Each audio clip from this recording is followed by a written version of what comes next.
Welcome back to Channel KOK. We are back doing long form content, deep conversations.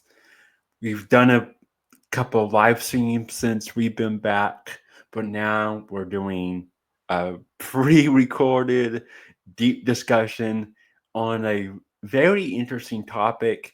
It's going to be all about um, this upcoming. I believe it should come out the weekend as I'm releasing this video, and that is Captain America: Brave New World, and kind of the story, the overall narrative, but including um, the production around it and how it reflects the world stage of it all, and something that the branch is very eager to talk about that ties into all this, and that's Dark MAGA. We're going to be talking about how Dark MAGA and Red Hulk, the Trump of it all, um, and also the fascination Hollywood has with anti-heroes and subversions of these archetypes and these stories and whatnot. Very similar to um, last year. We did a very similar video over Madame Web and the production uh, symbolism around the production of it all, in a little bit of the story, but mainly over the production. And we got into the whole inversion of the crone and the maiden archetypes and why they were releasing that around Valentine's Day and all of that symbolism and inversionness. And now we're doing it again, but this time we're going to be talking about the political side of things, the masculine archetype of the hero and the warrior and all these things that they're inversion for the guys now on the world stage, and I'm excited about it. So if you want to, after this video, if you want to go watch our Madam Web video from last year, you can. Also with the Dark MAGA stuff, we're going to be talking a little bit of the Project Stargate of it all, and in our new live stream series, uh, the King of Branch show, the Branch got into on that first episode the um, the details of Project Stargate. So there's that previous video for you too. But enough of the self promotion. Again, like and subscribe, share our content, helps us out. Now let's get into the meat and potatoes of this conversation. Welcome to Branch. I'm excited for this one. Hello, hello. And for this episode, you can refer to me as Super Branch. I have superpowers this episode. Hey, by the way, you're wearing what is that, a lion on your shirt? Yeah, it's a lion walking on the horizon. You see the ocean, the horizon, the silhouette of a lion. I like, this is my favorite lounging shirt I like wearing when I'm just lounging around the house.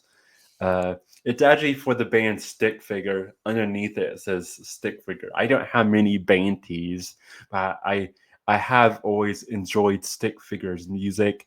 He's very archetypal. He's very much a bard in ways, but he talks about the hero's journey of life and everything, and that's why I like his music, because he's really is just a modern day bard talking about the ups and downs of life and the empowering of it all. And I picked up this shirt, you know, on a whim, just because I like the lion of it all and I like his music, and now it's one of my favorite shirts to wear. I just thought it was a nice contrast to, the lamb here that I'm using. And as we're do you think we're entering or exiting winter, as it were?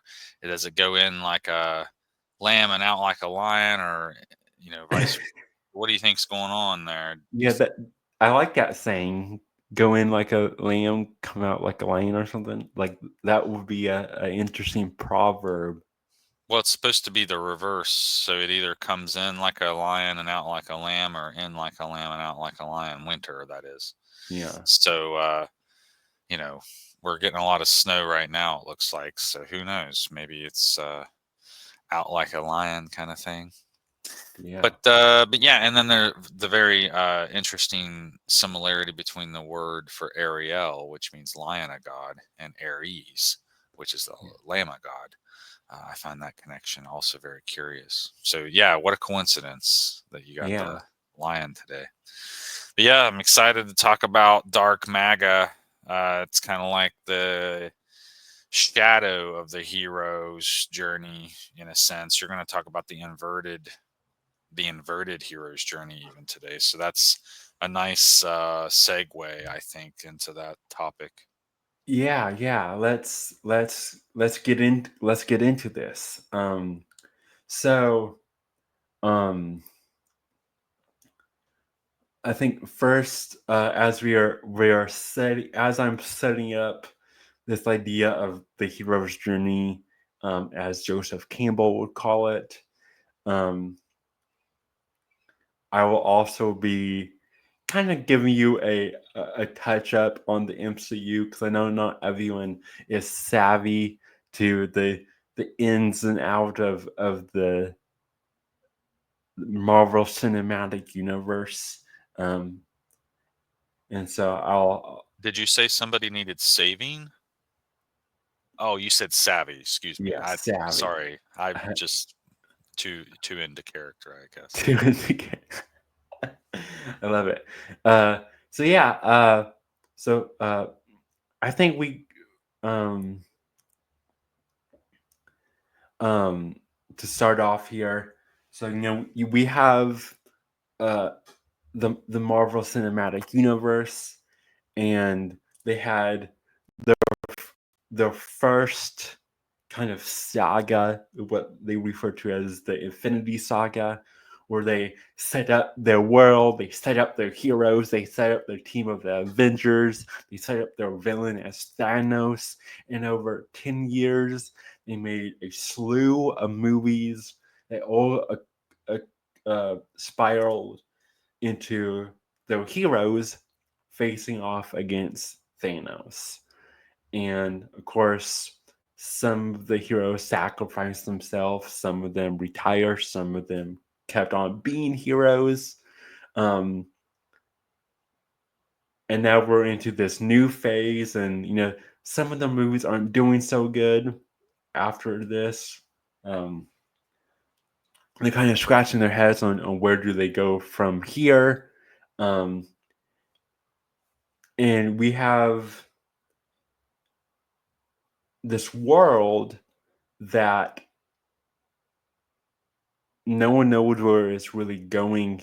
It's kind of going all over the place right now.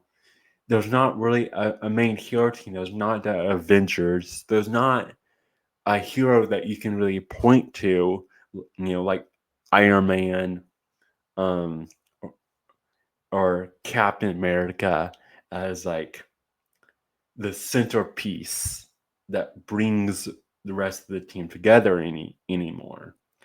And now they're swinging for the fences, trying to get a really amazing superhero movie out of this franchise again.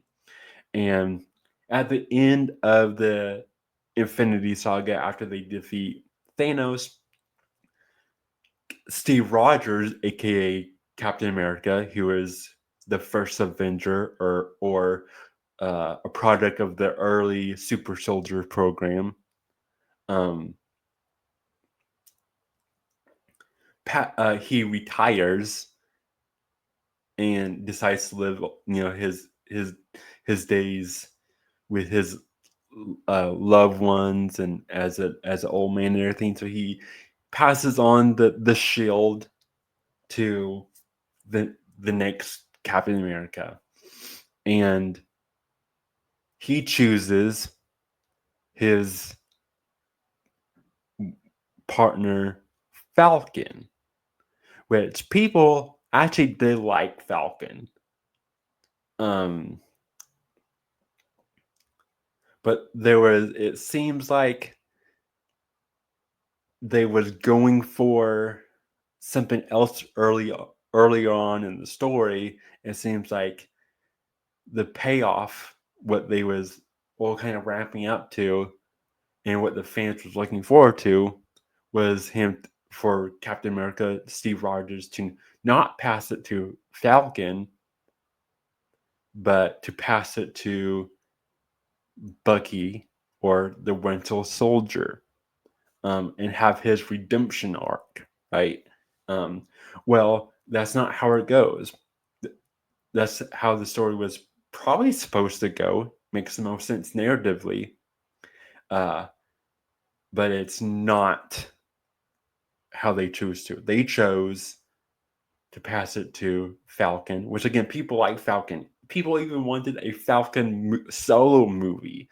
They just aren't really thrilled about him being Captain America himself, and they're kind of scratching their heads, like, how did we get here? And want to dive into that. So that's kind of a recap. So now we have this new Captain America movie, Captain America 4, New World Order, which they scratched and renamed Brave New World, which we'll get into why, with Falcon now as Captain America. So, and there's all this crazy production side going around the film Captain America Brave New World that we're going to be getting into, but there is a kind of quick recap of the MCU this far that pertains to our video here. And now let's get into the hero's journey. Many of you probably are familiar with the hero's journey that was most commonly popularized by people like Joseph Campbell. And it's good for writing, helps you, flesh out your story, make sure you have everything in order, it's flowing correctly. It helps the creative juices, but it also can be a reflection of your daily life and could be motivational to the life that you are living. And that's why you have like self-help people who kind of use the hero's journey as like a template. You can even buy like notebooks that to journal your day-to-day life, but as the hero's journey. One says that the hero's journey could fractal out. A day in someone's life is a small hero's journey. A year in someone's life is a hero's journey. From birth to death, that's another hero's journey. So it's not just a writing device. It's something that you could also live by. And now you have Hollywood, who is just loves subversion, right? And loves flipping the script, as the saying goes. They like making the hero sympathetic, like Thanos. They like having their heroes be not just flawed, because every hero has failures. That's what creates them. They have to go through that fire. But precisely anti-heroes, right? And what that is, we're going to be getting into. And to make an anti-hero, you have to subvert or invert the hero's journey. So I believe we have a little article here about the reversed hero's journey.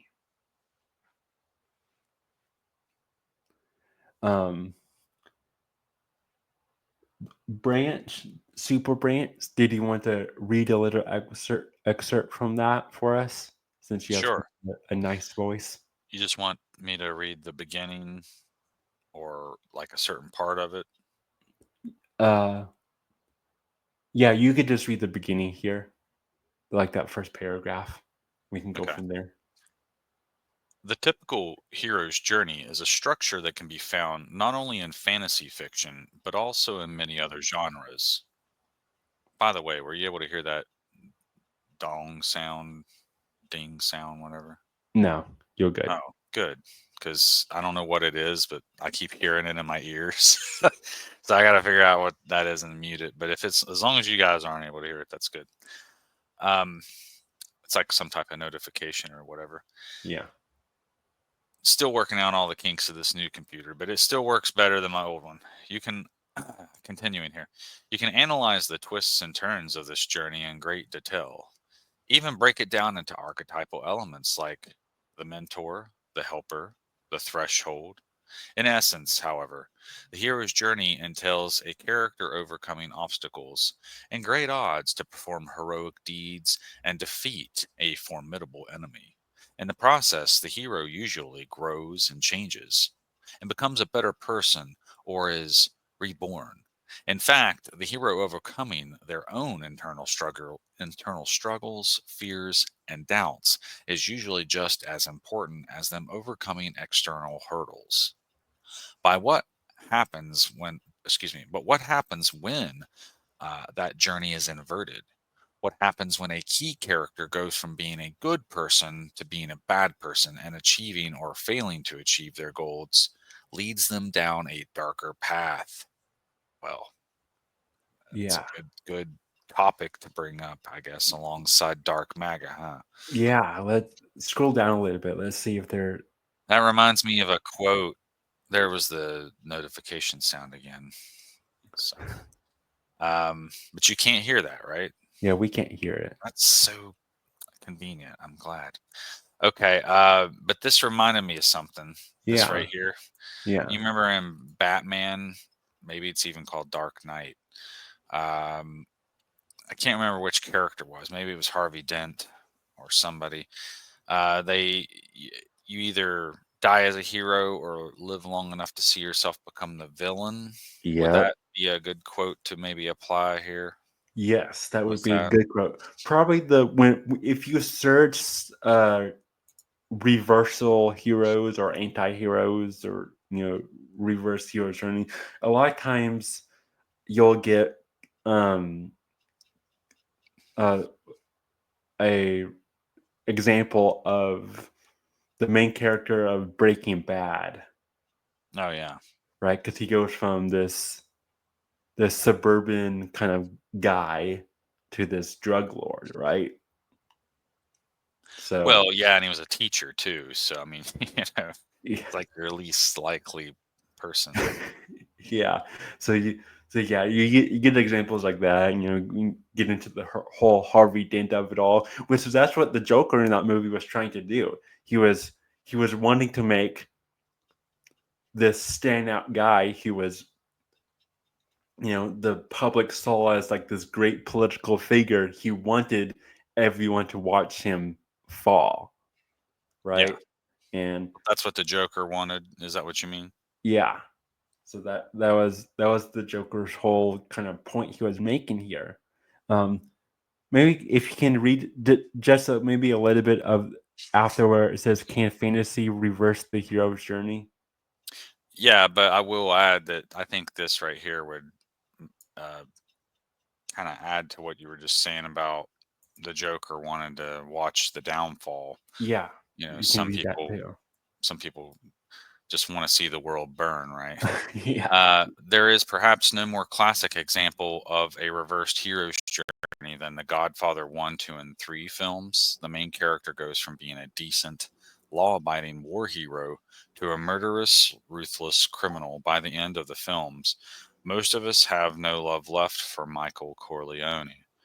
Stories like these seem to have more and more popular recently. Breaking Bad, it's a spinoff, Better Call Saul, and other examples of anti hero uh, tropes embarking on journeys to the dark side. House of Cards shows two villainous characters becoming more and more dastardly in their quest for power. It is noticeable, however, that the above mentioned series are not fantasies. Yeah, House of Cards is pretty spot on. Is this section one that you were wanting me to read? Or was there Yeah, something else? I know. Just that, yeah, little part. I thought maybe that would apply a little bit. Can fantasy reverse the hero's journey?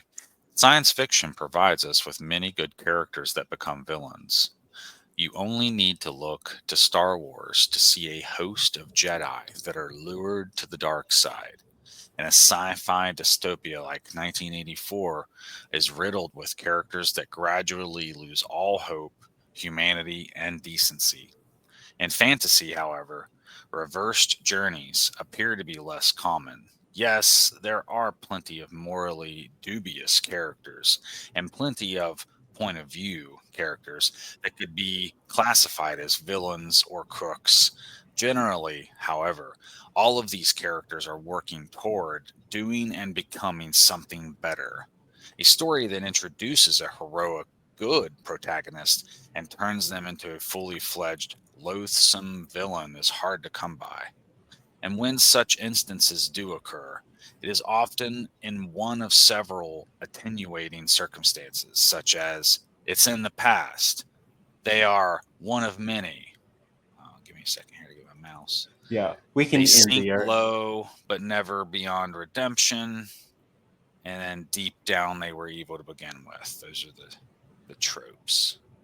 Yeah, that I think that that is good for that link. Now I would like to bring up a graphic here. Um, this is a inverted hero's journey. So normally this is the other way around, right? Normally we would start off with the hero at the top, and with the known at the top and the unknown at the bottom. Because again, to kind of reference Robert Bly and Iron John, and like the whole rites of passage rituals of it all, having to go through the fire, go through your ashes and whatnot. That kind of is what the hero journey is sets you up. You're in the known. Think about Lord of the Rings is a really good example. Um, you know, you have Frodo, and Bilbo and Sam and all the hobbits in the Shire, and that's the known. That's the perfect world, right? The perfect idyllic world.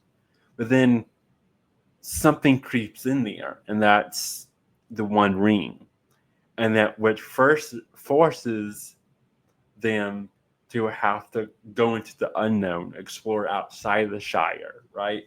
And they go through the rest of the hero journey with the trials and the tribulations and the failures and the victories and whatnot. But when you invert that, you get this thing where you notice here at the top that the abyss, the depth, that where the pain and the suffering that you're supposed to go through, dip down into to come back up on top.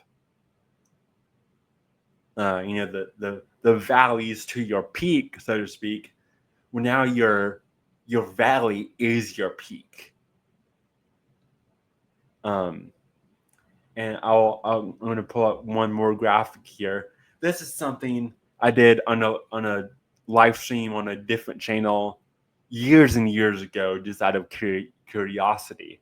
But I aligned the hero's journey. This time it's upright on top of the 5 elements.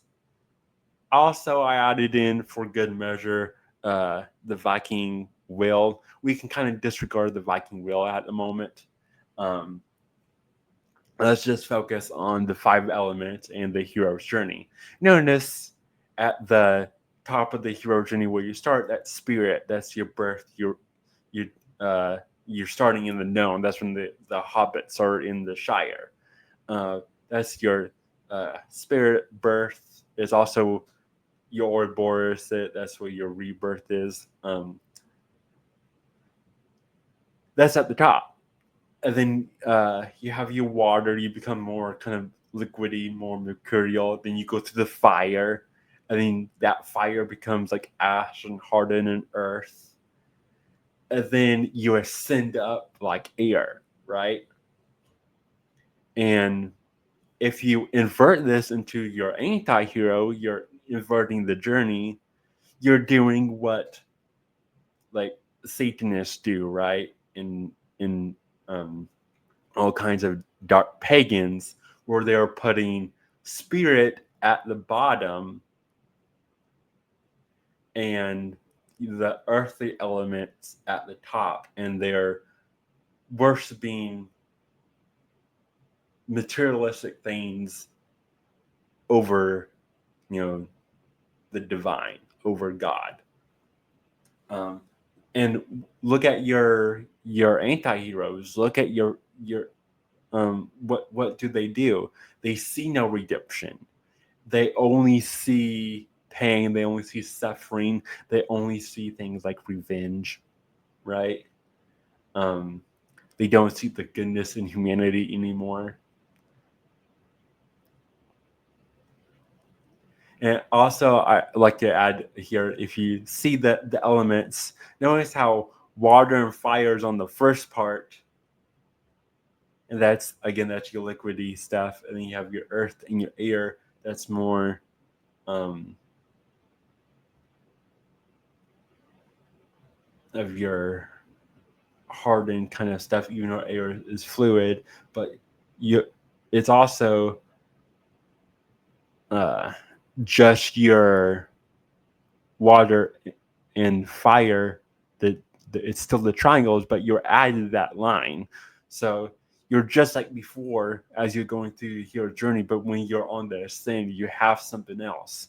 You've reconnected that spark within you, that the golden ball in Iron John, or your divine spark. You're ascending up in your divinity, in your quest that God has put you on, so to speak.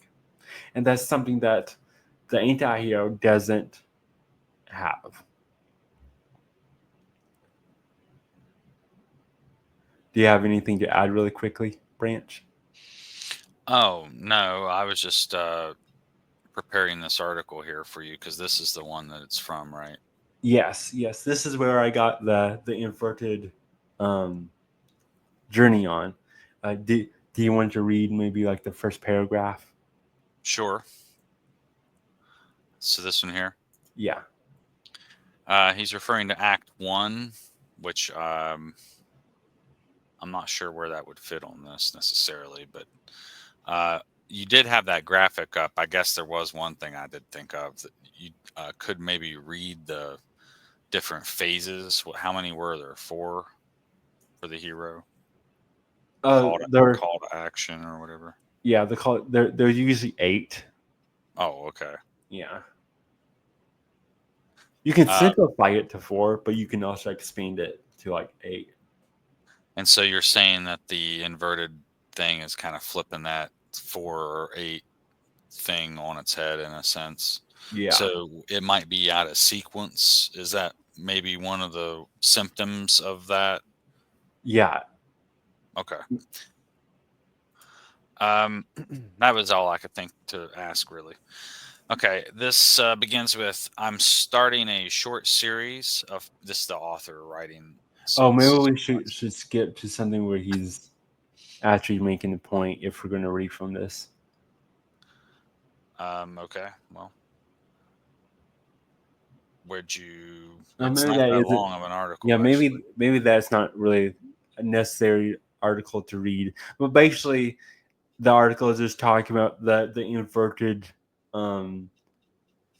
journey that in relation to dystopian tales, and how stories of just scroll up to the maybe the title, he kind of indicates that, where he's talking about how the inverted hero's journey is prime for tales of dystopian worlds. So you might think of YA novels like The Hunger Games or whatnot, but you could also be talking about 1984, Brave New World, New World Order, right? You can also be talking about the Orwellian of it all. Well, and what I think this article is really talking about is he's talking about this fall from grace, and some of these the main character actually starts with some type of I can't remember where I read it here in the article, but here they are. They start off fairly high up in society, so maybe they're like an authority figure or something, but then they begin to rebel and see the reality behind the state's lies, and so movies like Equilibrium, which is thought to be based off the story of 1984, Brave New World, Fahrenheit 451, kind of all rolled into one. That's a good example of that sort of thing, where he's a high-ranking authority figure in this government and has his fall from grace, but is actually redeemed in the sense. So I think sometimes the anti-hero can have a redemption arc, but I think when they invert it like they do, there might be something lost with it there. But Yeah. Also the story of Lucifer falling from heaven kind of reminds me of this, maybe an example of this as well.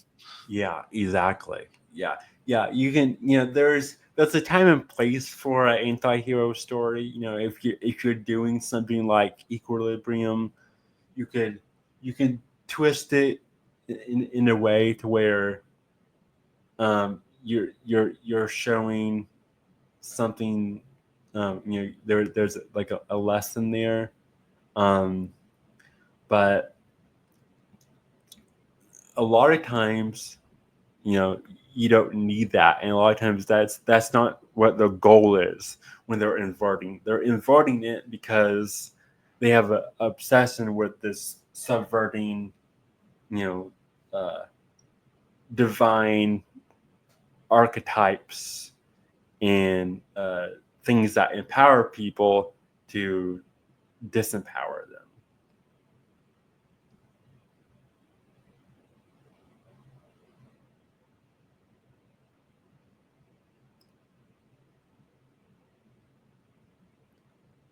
Yeah. So next, I believe we have. I was going to read this here. Go ahead and read it. I didn't realize I was muted.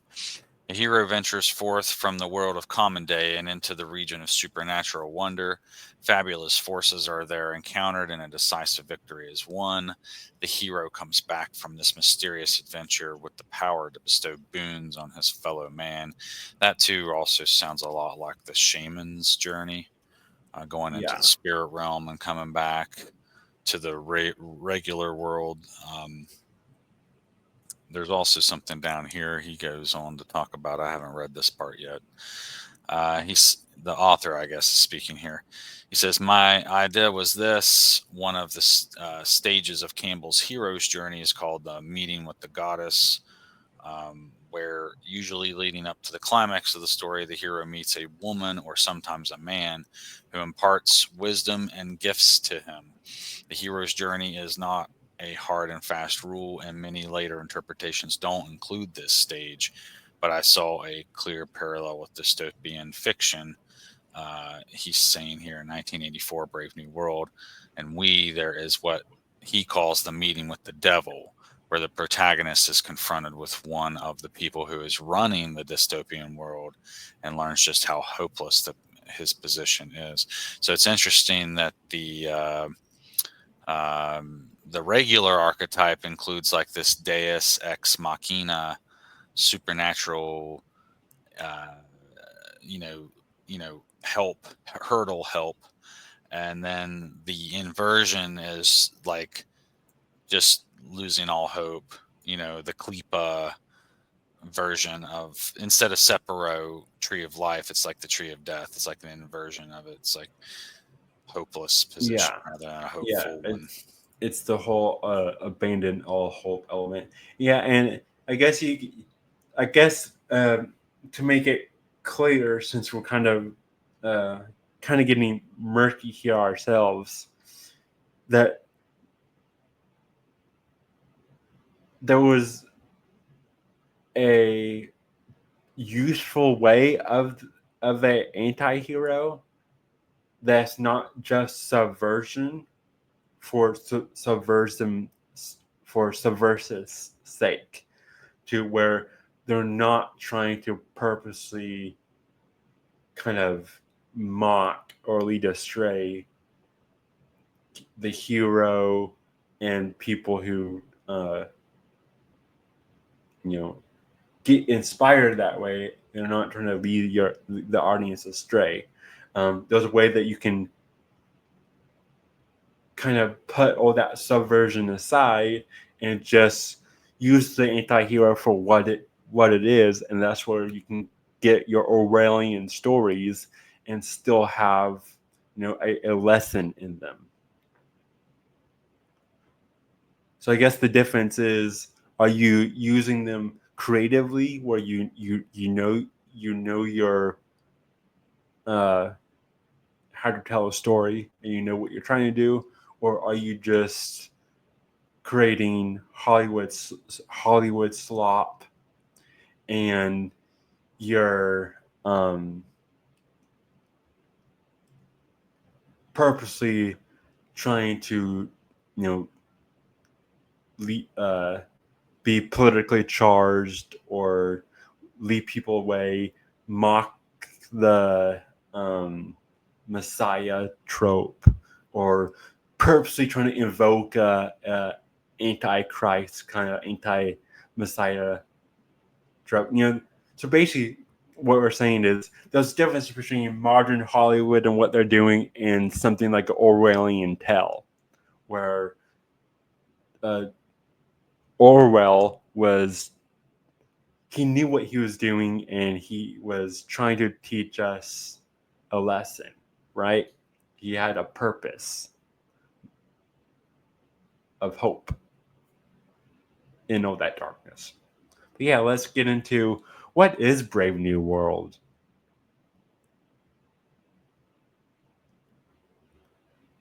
Well, it says here, basically in the Brave New World book, Huxley refers to a Brave New World as a, quote, negative utopia, somewhat influenced by Wells' own The Sleeper Awakes, and the works of D.H. Lawrence.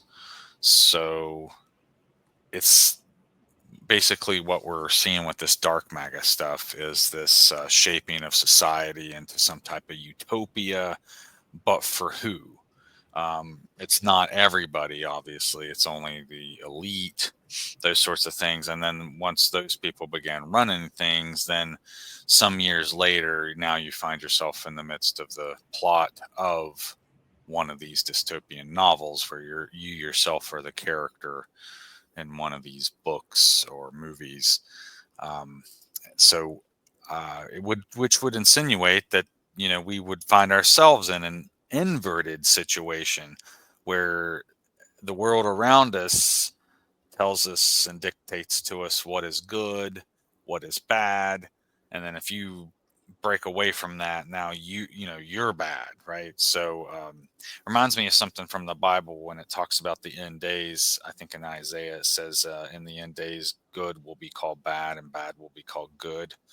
Kind of reminds me of how what you're referring to, the inversion of the hero's journey, because we really look up to celebrities and these people that really aren't good heroes. They're not good role models. They're just pretending to be them, right? In movies and stuff. So it's kind of interesting to me Yeah, how that's been captured and subverted. how many celebrities the whole shtick is they're the nice person, they're the nice guy, they're the nice girl, right? And they brain themselves that way, and it's like, why do you have to brain yourself as the nice whatever? Why can't you just be nice, and that people will understand that you're a genuine nice person? It becomes inauthentic when you start braining yourself with, platitudes and whatnot. It says here it's we've talked about how things are borrowed from Shakespeare in the past, so here's another good one. The title Brave New World derives from William Shakespeare's The Tempest. Where have we heard Trump mention the storm before, right? Yep. Could he be making an oblique reference to The Tempest, where it's quoted, "Oh wonder, how many goodly creatures are there here? How beauteous mankind is. Oh brave new world that has such people in it." So who knows? Shakespeare's use of the phrase is intended ironically, as the speaker is failing to recognize the evil nature of the island's visitors because of her innocence. Indeed, the next speaker, Miranda's father, Prospero, replies to her innocent observation with the statement, "'Tis new to thee." Not a new world indeed, but, oh, my stomach's growling, excuse me. "'Tis new to thee," so implying that the world itself, it's not a new idea. It's just new to her, right? So Yeah. translations of the title often allude to the similar expressions used in domestic works of literature. The French edition of the work is entitled "The Best of All Worlds," an allusion to an expression used by the philosopher Leibniz. These names, I wasn't expecting them. Um, so yeah, there's some other references here in different cultures to this idea of a beautiful or brave new world, but we're most acquainted with this work by Aldous Huxley titled Brave New World, and that's kind of what leads us into our discussion today, right? Yeah. It's the subtitle of uh, a new I don't even Yeah. know what to Is call it, sequel. yeah. Did you want to did did the top of that page have a synopsis for people that are unfamiliar with the? Yeah, so it's largely set in a futuristic world state whose citizens are environmentally engineered into an intelligence-based society hierarchy. So, like a caste system based on intelligence, um, which that's already been an element in our discourse leading up to the election. Which, like the H-1B visa stuff, we can't find Americans smart enough to do these jobs, so we have to import people, right? So you're already starting to see that kind of happen. Um, the novel anticipates huge scientific advancements in reproductive technology. Trump's big on IVF right now, by the way. Sleep learning, psychological manipulation, and classical conditioning that are combined to make a dystopian society, which is challenged by the story's protagonist. Huxley followed this book with a reassessment in essay form, Brave New World Revisited, and his final novel, Island, the utopian counterpart.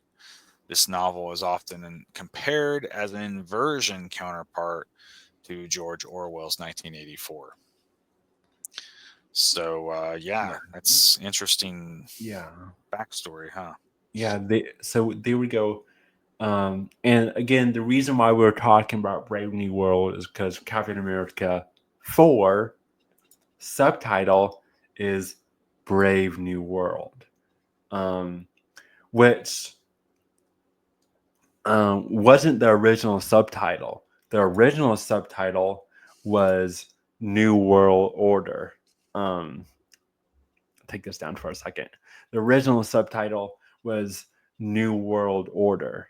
Um, then they had to uh, change it because all the quote online conspiracy theorist was like, why is your new political, because all the Captain America movies are like the political side of the MCU. They're all like political thrillers. So they're like, why is your next political thriller in your Marvel Cinematic Universe subtitled New World Order?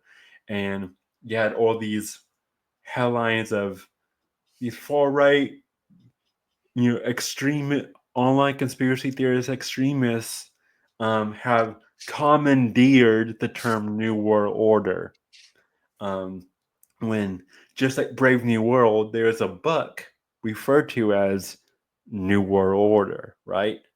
And so because they were getting so much flack online about their subtitle New World Order, they decided to rename it to the more subtle Brave New World, which still has its condemnations to,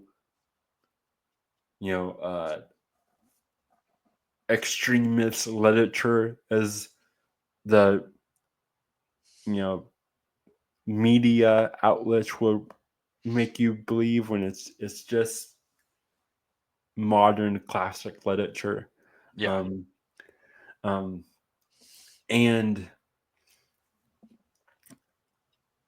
I think the reason why they did that is because everyone knows the term New World Order, right? NWO. That's a common household phrase at this point. Brave New World hasn't reached that level yet. A lot of people probably have heard that phrase, right? But they don't know where it's linked to.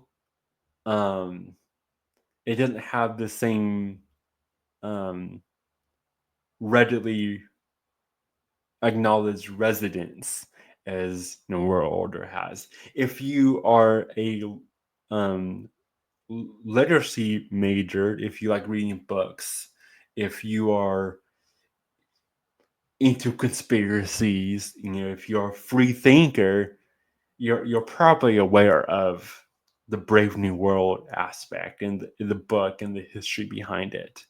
But I think they were just banking on it still has the same effect as New World Order, but less people are going to be like, hey, it's, pointing to the subtitle and be like, why are you calling it this as New World Order has? So I think they wanted to keep the resonance of their subtitle, but have less, quote, red flags about it. We talk about Red Hulk, so less red flags coming up about their subtitle. So they went with the Brave New World aspect of it all. Do you think that's a possibility, Brance? Do you think that's a sound reasoning? Well, possibly, because there are some political. I mean, we hear politicians sometimes use that phrase, so maybe they're trying to distance um, themselves from it. It's really hard to say. Yeah. I'm sure there's something to it. Now, whether or not it follows our line of thinking, I'm not so sure, because I think what it's probably more likely is just some type of reaction to something they don't like, and so they're just trying to uh, make a satire or some type of commentary. It's hard to say what their Yeah. actual motivations are. Yeah, they want no commentary, but they don't want the the The discourse ridicule. online. Yeah, Yeah. the ridicule, the online discourse, exactly. So it's just branding. Just rebrand yourself, right? That's what celebrities do. Just rebrand yourself. Well, everything that you once did will be forgotten if you just rebrand yourself. Kind of mindset. Well, isn't that what some celebrities do when they change their name? I Yep. was just thinking about that the other day. I couldn't even remember what Oh, Ye's real name was anymore because he had changed it so many times. But then I remembered, I was like, oh, yeah, it's Kanye. yeah. Well, Also, stupid I stuff was like that. I was also thinking about it because The Weeknd is killing off his Weekend persona. Well, see, there Um, you go. because and he's doing it by with a trilogy of albums, and each album is based on one of the books or stories within uh, the Divine Comedy, from um, Dante's journey from the underworld to purgatory uh, to paradise. And he says after this trilogy of albums is going to end with the Weekend persona, being discarded. So yeah, we have Well, even David Bowie did that, man. He had Ziggy Stardust before any of these jokers. exactly. Eminem recently, killed off his Slim Shady persona. And we can go on and on about this, but let's.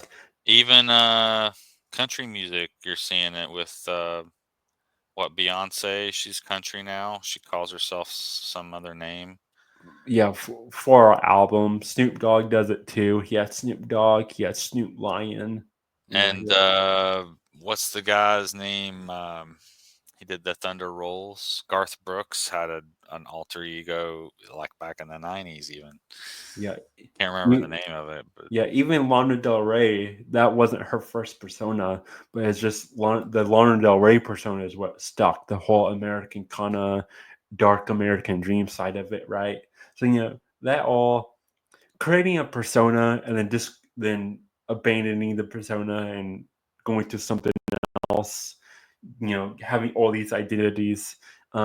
Celebrities do a lot, and now you have normal people do it because of like online culture. You can create your own, hundreds of different profiles with different usernames and whatnot. All the different masks we wear on the grand world stage of it all. But let's get back to this. or hats. Or Which, hats. yeah. Yeah. Um, and that can get more into archetypal stuff, which we'll get back to in a little bit. But let's get back to the Captain America of it all. And we have this one that kind of ties into what we just was getting into. This Well, says I would say that this is also more of what we're seeing with the censorship in general, by the yeah, way. I wasn't sure yeah, if you were going to talk much about that, but yeah. yeah, censorship as well. Um, the all the free speech, the fight for free speech, and the fight against misinformation or in censorship and whatnot. Yeah. So this article basically is about I forget where it was. New York City. It seems like.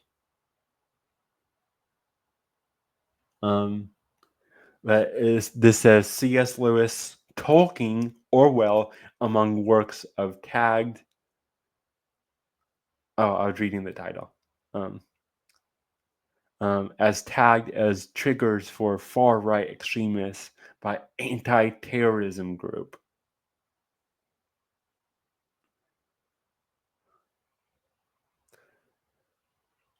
Yeah, so this gets into the whole, online conspiracy theorists being suspicious about the subtitle of Captain America: New World Order or Brave New World now. Do you want to read a little bit of that, maybe?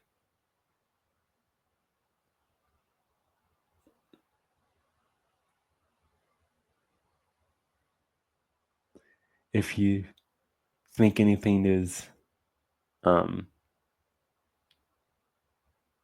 Oh, I didn't realize I was muted. Sorry. necessary. A government anti terrorism unit in the UK has reportedly flagged the key English literature as potential triggers for right wing extremism, leading one author whose work is on the list to bash the agency's strategy. Classic authors such as C.S. Lewis, J.R.R. Tolkien, George Orwell, Joseph Conrad, and Aldous Huxley were included on a list of potentially problematic texts compiled by prevents research information and communications unit, according to the Spectator. That prevents research information and communications unit is like a some type of entity that's doing this policing. By the way, it's a strange phrase, but it's like a alphabet agency, basically. Other authors whose work is allegedly shared by people sympathetic with the far right and Brexit, in quotes, also reportedly include Thomas Hobbes. He wrote Leviathan. John Locke, he was a contemporary of him at the time. Edmund Burke and Thomas Carlyle and Adam Smith. I think he wrote Wealth of Nations. And then William Shakespeare. So going after the classics, Chris. Yeah, exactly. And I'll add it here that they're also rewriting the classics. Right now, I believe if you go to Amazon and other book retailers, what they have put as the number one most amazing translation of the Odyssey and the Iliad is by this very liberal, woke woman who retranslated the Odyssey and the Iliad to get rid of misogyny and toxic masculinity, which there's no such thing as toxic masculinity, nor is there anything called toxic femininity. There's just shadows of these archetypes, because masculinity and femininity are divine, but when we fall short of being a man or being a woman, we fall into the shadows of ourselves, which we'll get into later on in this video about the shadow side of the hero and the warrior and whatnot. But yeah, she rewrote the Odyssey and the Iliad really poorly too. We don't have it pulled up right now, but there is videos you can find online and pictures of all the different versions, English translations of the Odyssey and the Iliad side by side, and then you see hers, and she sucks all the nuance, all the poetry out of it, where the first line is setting up this huge journey and everything, and then she's just like, this guy, he goes on a journey, he walks off, to go do his thing, and it's like, where was the poetry? Where was the magic? And then you see her comments, and she's just like, oh yeah, I just wanted to get rid of toxic masculinity and the misogyny and all this and that. And it's like, well, that's politically charged. That should be banned, right? That should not happen. But yet Amazon and all these other book retailers are promoting, news outlets are promoting this as the most amazing translation of the Odyssey ever to be translated into the English language and to be put on paper. And it's like, no, that's not going to inspire young men. That doesn't keep the lessons and the messages and the residents of the story alive to resonate throughout millennia, like the artist, how the older translations how keep in line with the story. So when you're, not only should you make sure that you have physical copy, physical representation matters. I talk about how much I think physical media matters when it comes to owning movies, right? Make sure that you have it physically in your hand, the cut of the film that you like.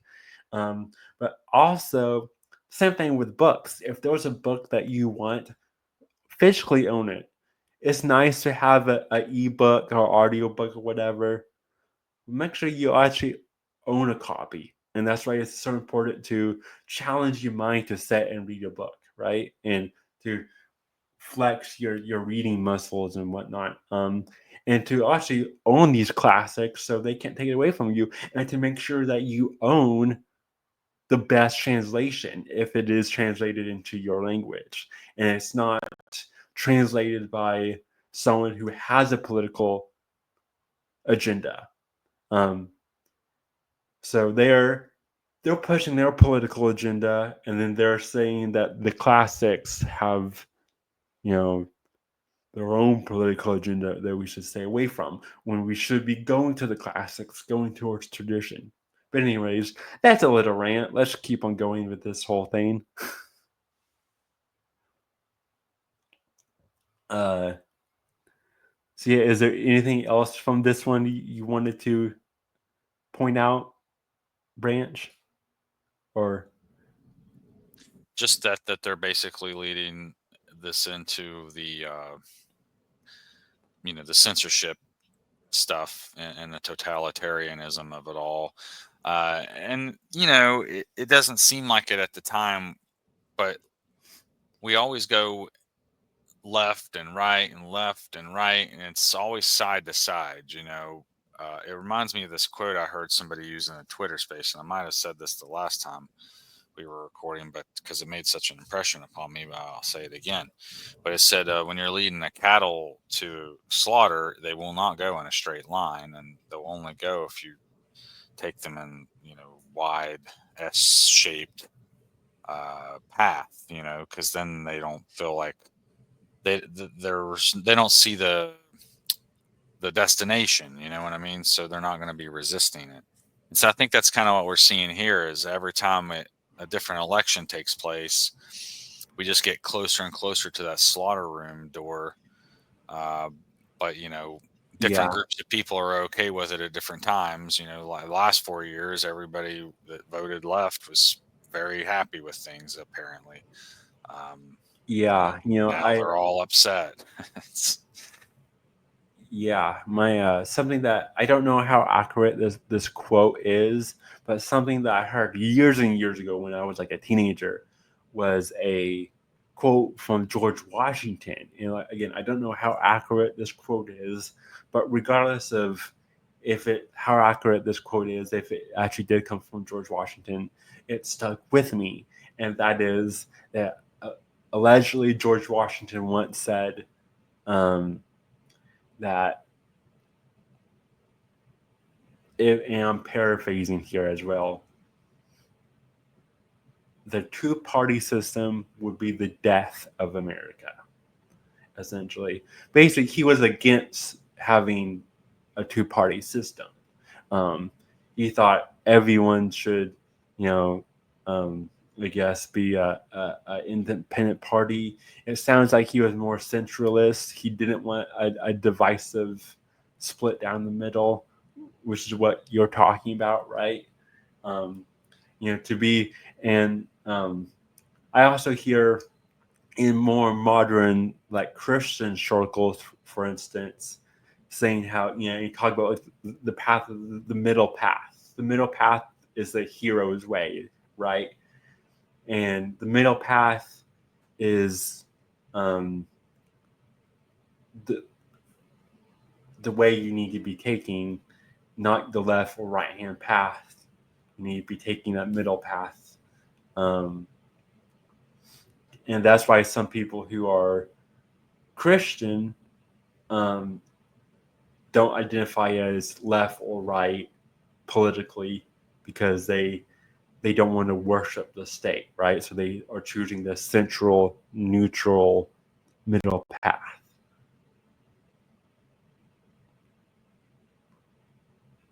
That's an interesting distinction to make, yeah.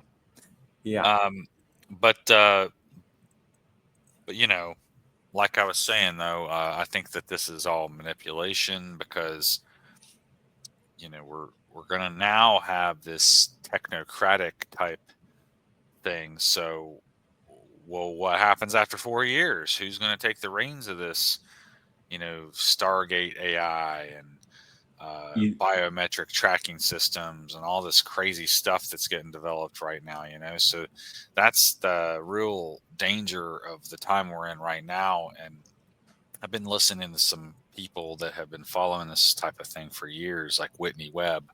She has dossiers on all these different people, and we don't hear about all the people in the background so much, except some of them, like Larry Ellis has gotten brought up and a few others. But Peter Thiel, he's one of the ones kind of operating in the background. He was a business partner of Elon Musk way back when they created PayPal. And that was originally intended to circumvent the US dollar and become like a competitor or whatever, but then they sold out, So they've had these visions of competing with government for a long time, like in ways of financial transactions and ways of governance. And so I think what we're starting to see is this breakaway civilization kind of thing beginning to occur. And that's what I think the dark MAGA kind of represent is this breakaway civilization component of MAGA.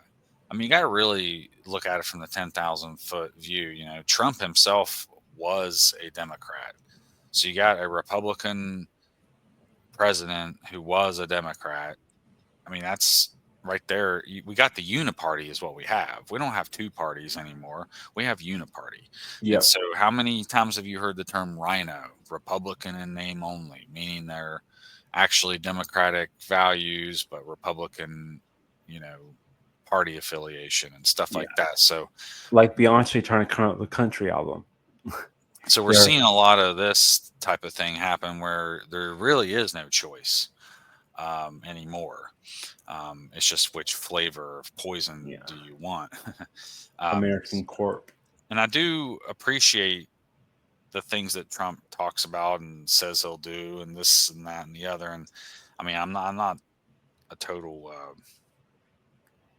there's to him, but there are good elements. We're just focusing on the dark side on this episode. But among all those red pills are a few poison pills, and there are problems I have with his way of governance. So I think the dark MAGA aspect is for me a poison pill. This blind trust for technology and just saying, "Oh, we're gonna rule the world with AI," basically. He wants to be number one in AI and military and talking about digital currencies. And, he's received a lot of donations from the crypto community. JD Vance is also big in that kind of stuff. He's very close with Peter Thiel and a lot of these other folks. We can get more into that in a second when we get into your dark MAGA stuff. I think we have one or two more. Well, I just figured since we are talking about censorship, I was mentioning how it's going.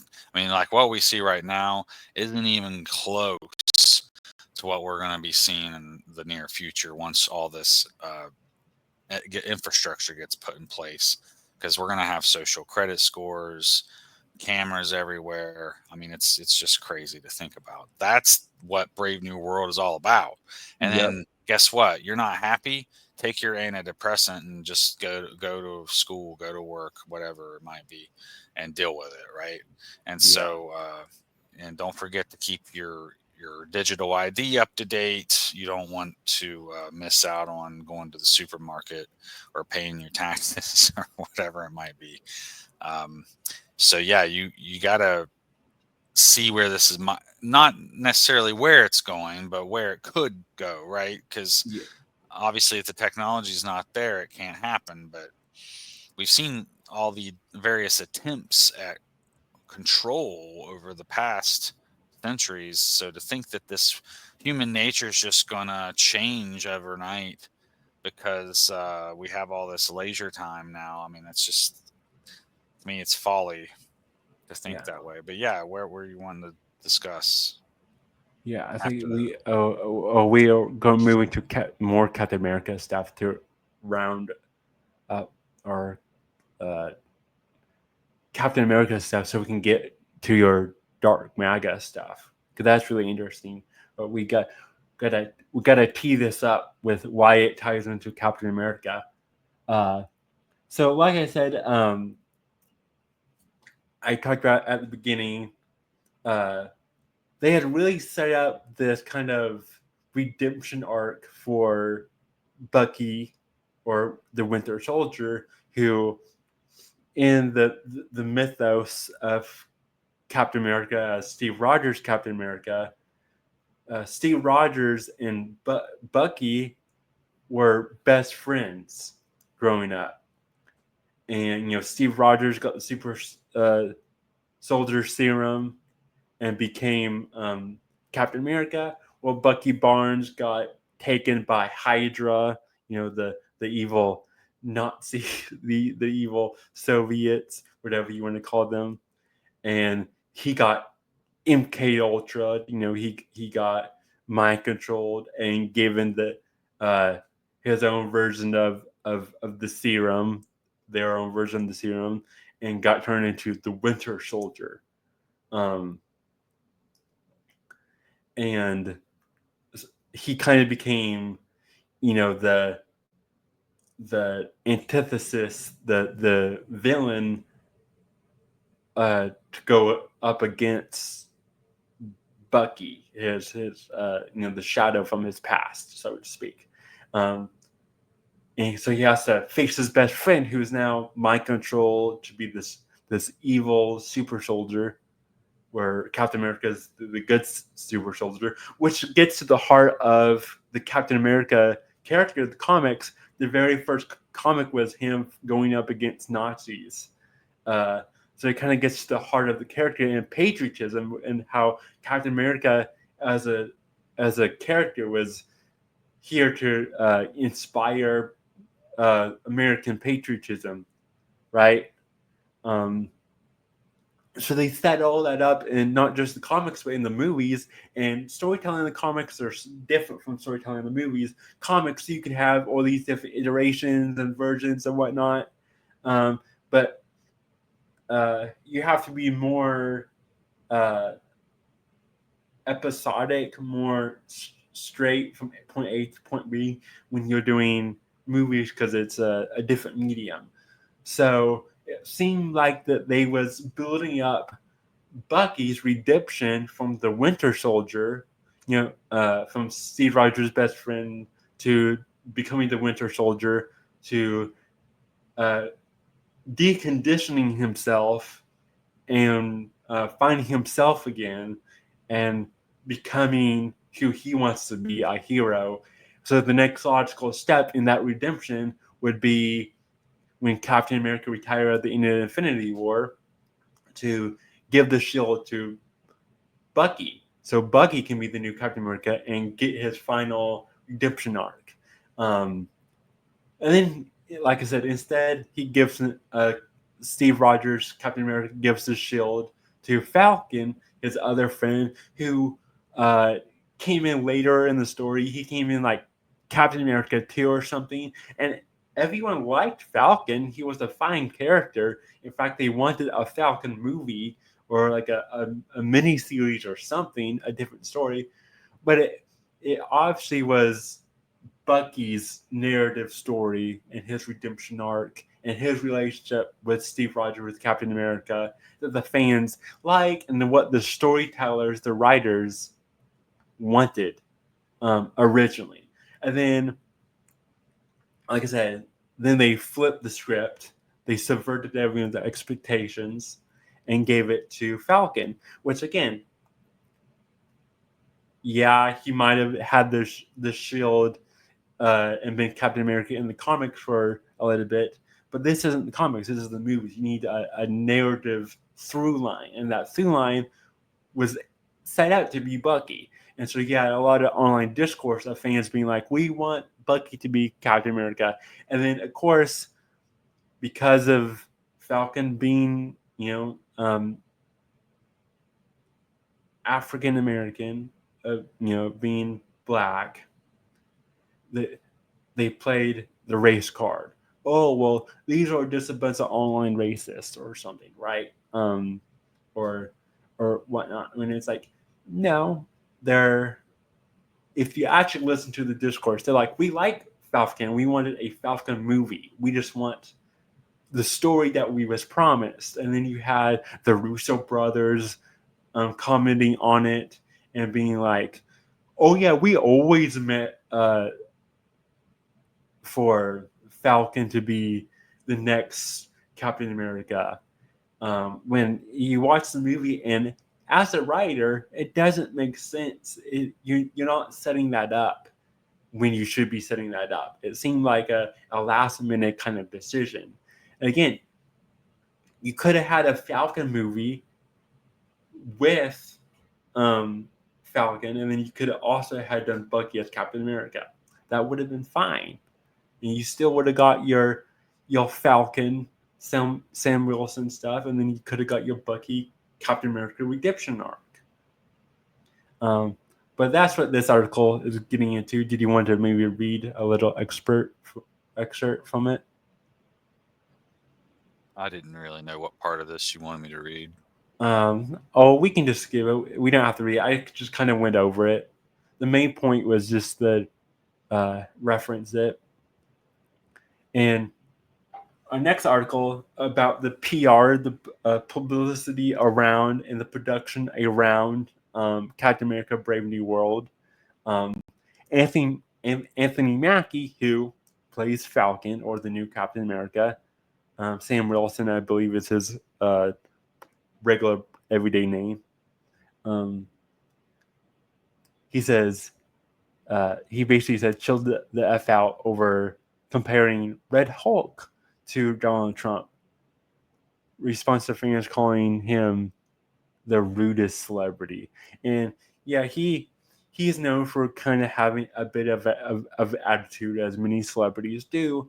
But this just kind of a bit out of the blue, because the Red Hulk Trump stuff had kind of died down after the Trump assassination attempt, which we have an article on it coming up. And it kind of died down after that. And yeah, some people might have still been talking about it, but it wasn't as much as when the assassination attempt happened. It was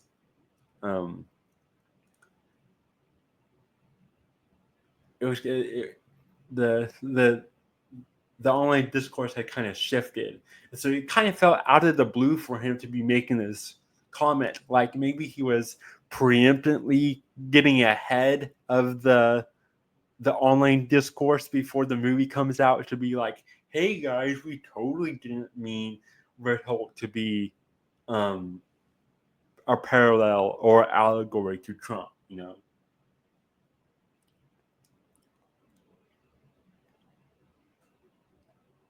Is there anything that sticks out to you there you want to read? I can read this part here. Mackie said, Brave New World is literally, in quotes here, literally the best movie it can be, adding, it stays in the lines of Marvel, it stays in the lines of Captain America, and it's fun and it's big. But one thing the actor is not looking forward to is the politicization of the Marvel tentpole. After all, Brave New World stars Harrison Ford as the U.S. president who transforms into the volatile Red Hulk. Comparisons to Donald Trump were likely inevitable and have already become a regular thing online prior to the movie's theatrical release. You mentioned the Red Hulk thing, so that was a good thing to bring up. So again, here we are seeing, just like when we were talking about the books, how they're labeling classic literature as extremist content to be wary of, but then they're rewriting it with their own political agendas, right? And so now we have them making a very political movie of a very political character, and then they're shaming you for wanting to talk about the political elements of that story. So here's what I was talking about before. At the peak of this whole Trump is Red Hulk parallel really started here, way back during the election cycle. A lot of you probably remember when Trump got shot in the ear and he pumped up his fist, you know, with the American flag. And around that time, they released a teaser trailer of sorts for Captain America: Brave New World, and this was the first footage that people actually saw of the movie. And in the trailer, they have Thunderbolt Ross is his name, who becomes the president, who was like a war general in the army or something. I forget what his title was before. In the Hulk mythos, Incredible Hulk mythos, he is now the president, and he gets the Hulk serum to become Red Hulk in the movie. And in the trailer that came out around the time of the whole election and what happened with Trump, there was a scene in the trailer where President Thunderbolt Ross gets attacked in a kind of parallel way to how there was attack on Donald Trump during his election. So you had people drawing parallels here, and so they quickly removed the trailer from online, clipped that scene out that people were drawing parallels to, and re-uploaded it without that scene, which we've seen Hollywood do before. Anytime something gets too close to the world stage, too close to IRL, they'll quickly edit it, right? Or make a PR statement about how it's just a coincidence or whatnot.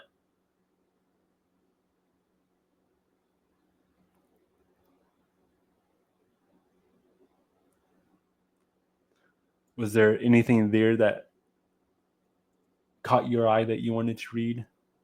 Not necessarily. I just was trying to find anything that was more specific to the point you were making about the assassination attempt stuff. And then there was the next link we had here, Fox News.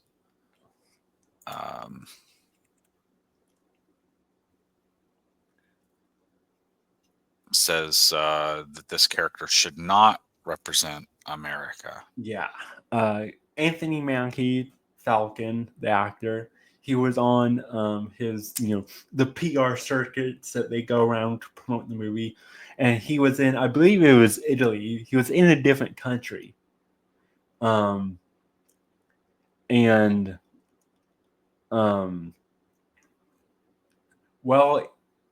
a different country, he basically they gave the pretty standard question of like what does Captain America mean to you? Like, what does the character mean to you? And you could be like, oh, he stands for everything that is good in the world, or and the good ideals of America, right?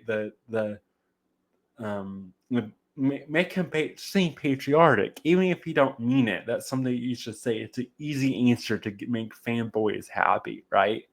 And make your audience want to go see your movie. Since it does have roots, like I said, to patriotism being connected to and created through World War, and the first image of Captain America being punching a Nazi and whatnot. So just be like, Captain America stands for American ideals. He, everything good in humanity or whatnot. Very basic answer. Instead, he can't do that.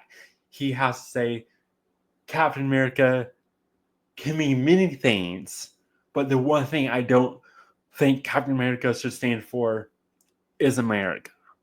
And he came out after all the fallout and discourse of that. He came out later and said, I just meant, he should mean more than just America. He kind of gave what's called a half-ass apology. And, he didn't really apologize. He just basically said that everyone's overreacting because they misinterpreted what he said. No, it's not that he was trying to appease a different country or anything. He said it because, we are suffering from a world that doesn't have patriotism, right? A world where they make you feel bad for having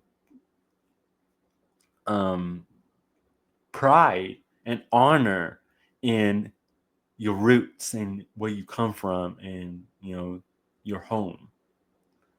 And so that's where it gets in more into all of that. Is there anything you wanted to read, Branch? I just think it's annoying that he's talking about every color except for red, white, and blue. It's like, why are you auditioning for Captain America and then acting this way?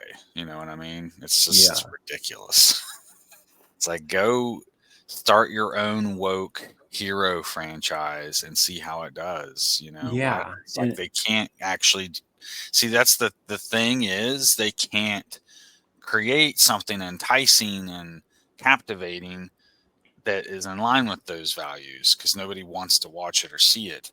Instead, they have to pervert the existing thing, and I think it just kills them that they can't make everybody like them. Yeah.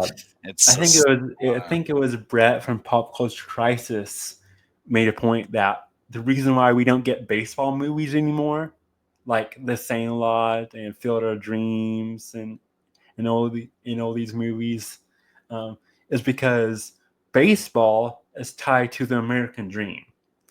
And so to make a good baseball movie, you have to be patriotic. You have to invoke the American dream. And they don't want to do that because they don't like where they are. They have a disdain and a hatred for all things good, and they just want to perverse everything. So you're not going to get a good hero journey, patriotic, exciting, empowering young men and boys and even girls and women, because they don't want stories like that anymore because they're incapable of it because they have so much hatred in their heart. Yeah, and it even debuts on February 14th. So, I mean, what about all this makes me think? I mean, I don't have a girlfriend or whatever, but if I did, what about this is inspiring me to take her or whatever to this movie, right? Yeah. Like it's not even romantic. It's nothing about it. It's the release date doesn't even make sense. Well, But all why they did. not? If they wanted to really make this movie impactful, they could have released it on July 4th, made Captain America like fully patriotic. You know what I mean? Like they could Yeah. have really capitalized on what Captain America is all about. But Yeah. A instead, it's like, blockbuster, summer well, we'll blockbuster. release it as a couples movie on February 14th. It's like, what? It's just What nothing about it makes sense to me. the 15th is President's Day, so I get what you're saying. Oh, okay. Where you're saying that July 4th summer blockbuster tap into that zeitgeist. Well, they do it the 14th, the day before, because Valentine's Day, everyone wants to go on a date, right? The next day, the 15th, is President's Day, so it's President's Day weekend. But also February is Black History Month, so it's in Marvel. They like releasing Oh, I see. It's a subtle thing. I Black wasn't catching that. Panther Yeah. and this new Captain America with Anthony Mackie as Captain America. So it's like a subtle thing where they're saying they don't want to be political. They don't want to, and they're not wanting to get into the political side of things. But then they do, and then they shame you for wanting to talk about it. And whether it's good or bad, that we're just talking about PR stuff. You have a African American, a black actor in a movie. Of course, you're gonna want to release it around Black History Month because you're trying to tie it to something in the real world to get people to get interested in it. That's free publicity. Just like Madam Web also try to do Valentine's Day. That's why rom-coms come out around Valentine's Day. That's why Christmas movie comes out around Christmas. Spooky horror movies come out around Halloween. That's why you have summer blockbusters, and that's why you have these designated areas.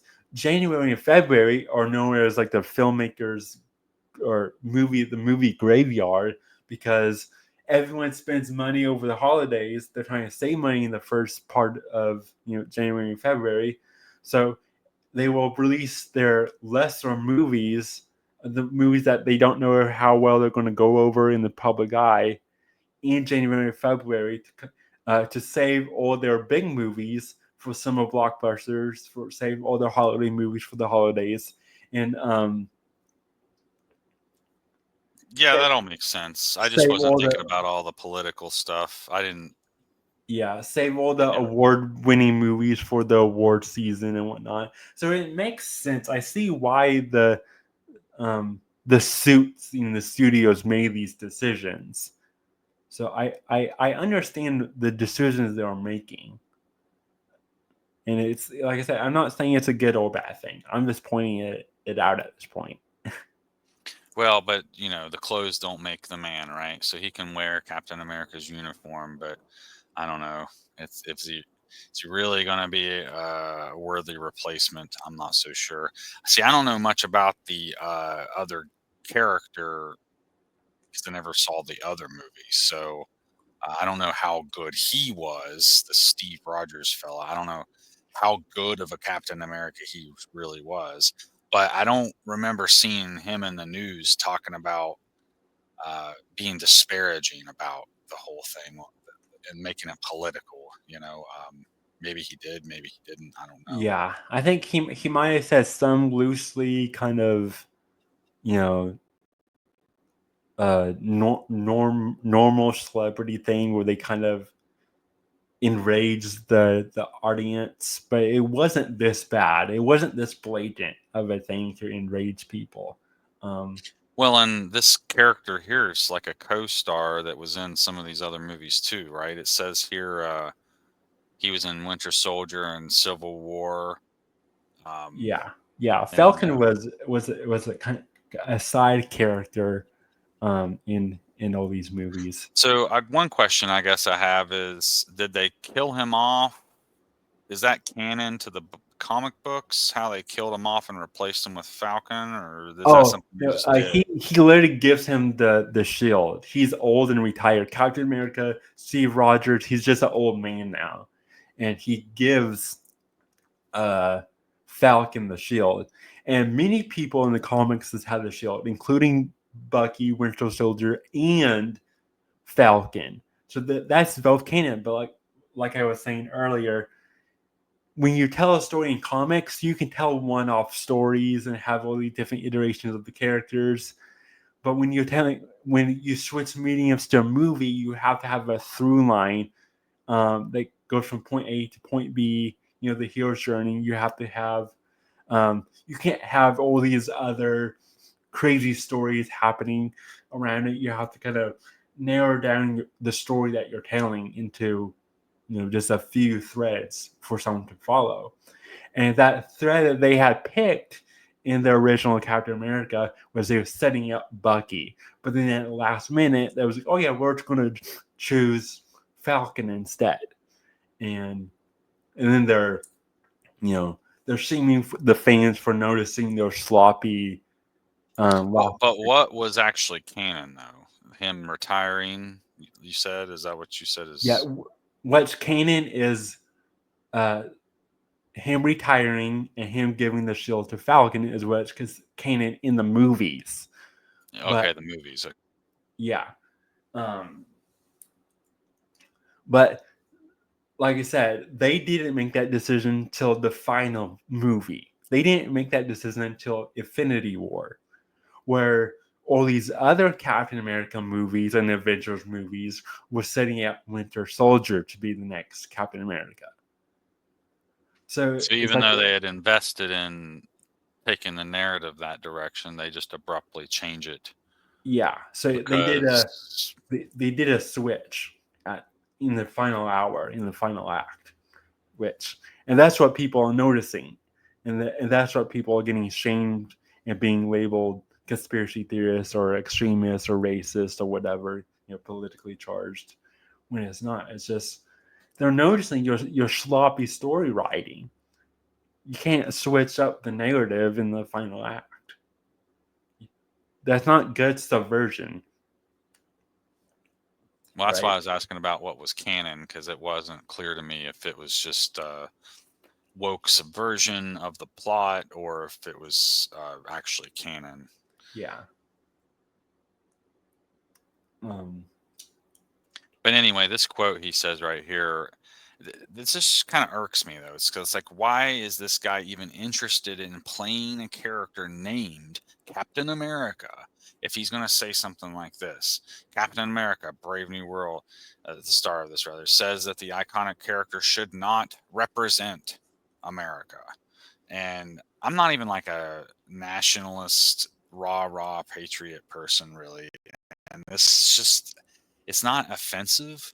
It's just stupid. You know what I Yeah. mean? It just doesn't make sense. It makes you scratch your head Yeah. and be like, why? What? Now, I do appreciate what he says. It's about a man who keeps his word, who has honor and dignity and integrity, someone who's trustworthy and dependable. Okay. All superheroes basically fit that qualification, you know? Yeah. What makes Captain America different from all the rest is, first of all, his name. And then, of course, all the unique circumstances that make him Captain America, right? Like the super serum and all this. And Yeah. does this character not take it or something? Or Oh yeah. That character doesn't take this. Falcon doesn't have the super serums. And that's one of the other fans' complaints. yeah, it's like, come on, then why? Then you're not Captain America, clearly.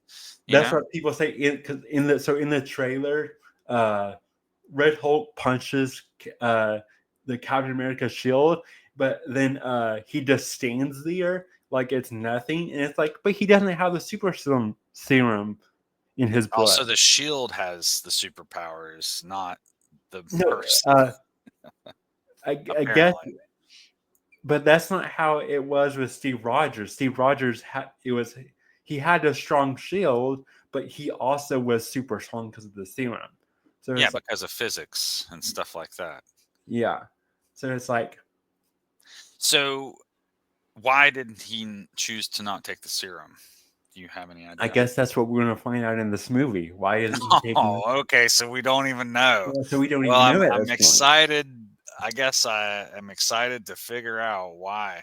He Yeah, must be finding his strength elsewhere, I yeah, guess, but is the yeah, answer. to kind of end this part of the discussion, yeah, what irks me about it is, like I was hinting at earlier, it wasn't just like, oh yeah, he should be this vague hero to just mean everything good and not necessarily be so specific to America. It wasn't just a one-off thing that he says. What that stems from is the woke mind virus, the celebrity hating America. Your celebrities, these people really hate America and hate where they are. And we're the only country where like you can like hate openly where you are and trash it. If you're in a different country, if you don't like where you are, you have to be silent about it. You can't openly say, shame your country like you can in America. Well, and that's how you can abuse your rights. Sure, you have the right to freedom of speech, but then you can abuse it, for instance, by cursing in public and defaming people publicly and uh, talking about how you hate your country and stuff. It's like, well, it was never really intended to be used that way, right? So, yes, it's freedom of speech, but you can still do things in a very uncouth, uh, abusive manner, right? Like, sure, I have the right to bear arms, but walking around with excessive amount of guns at any given time and just shooting them when I feel like it is an abuse of that right?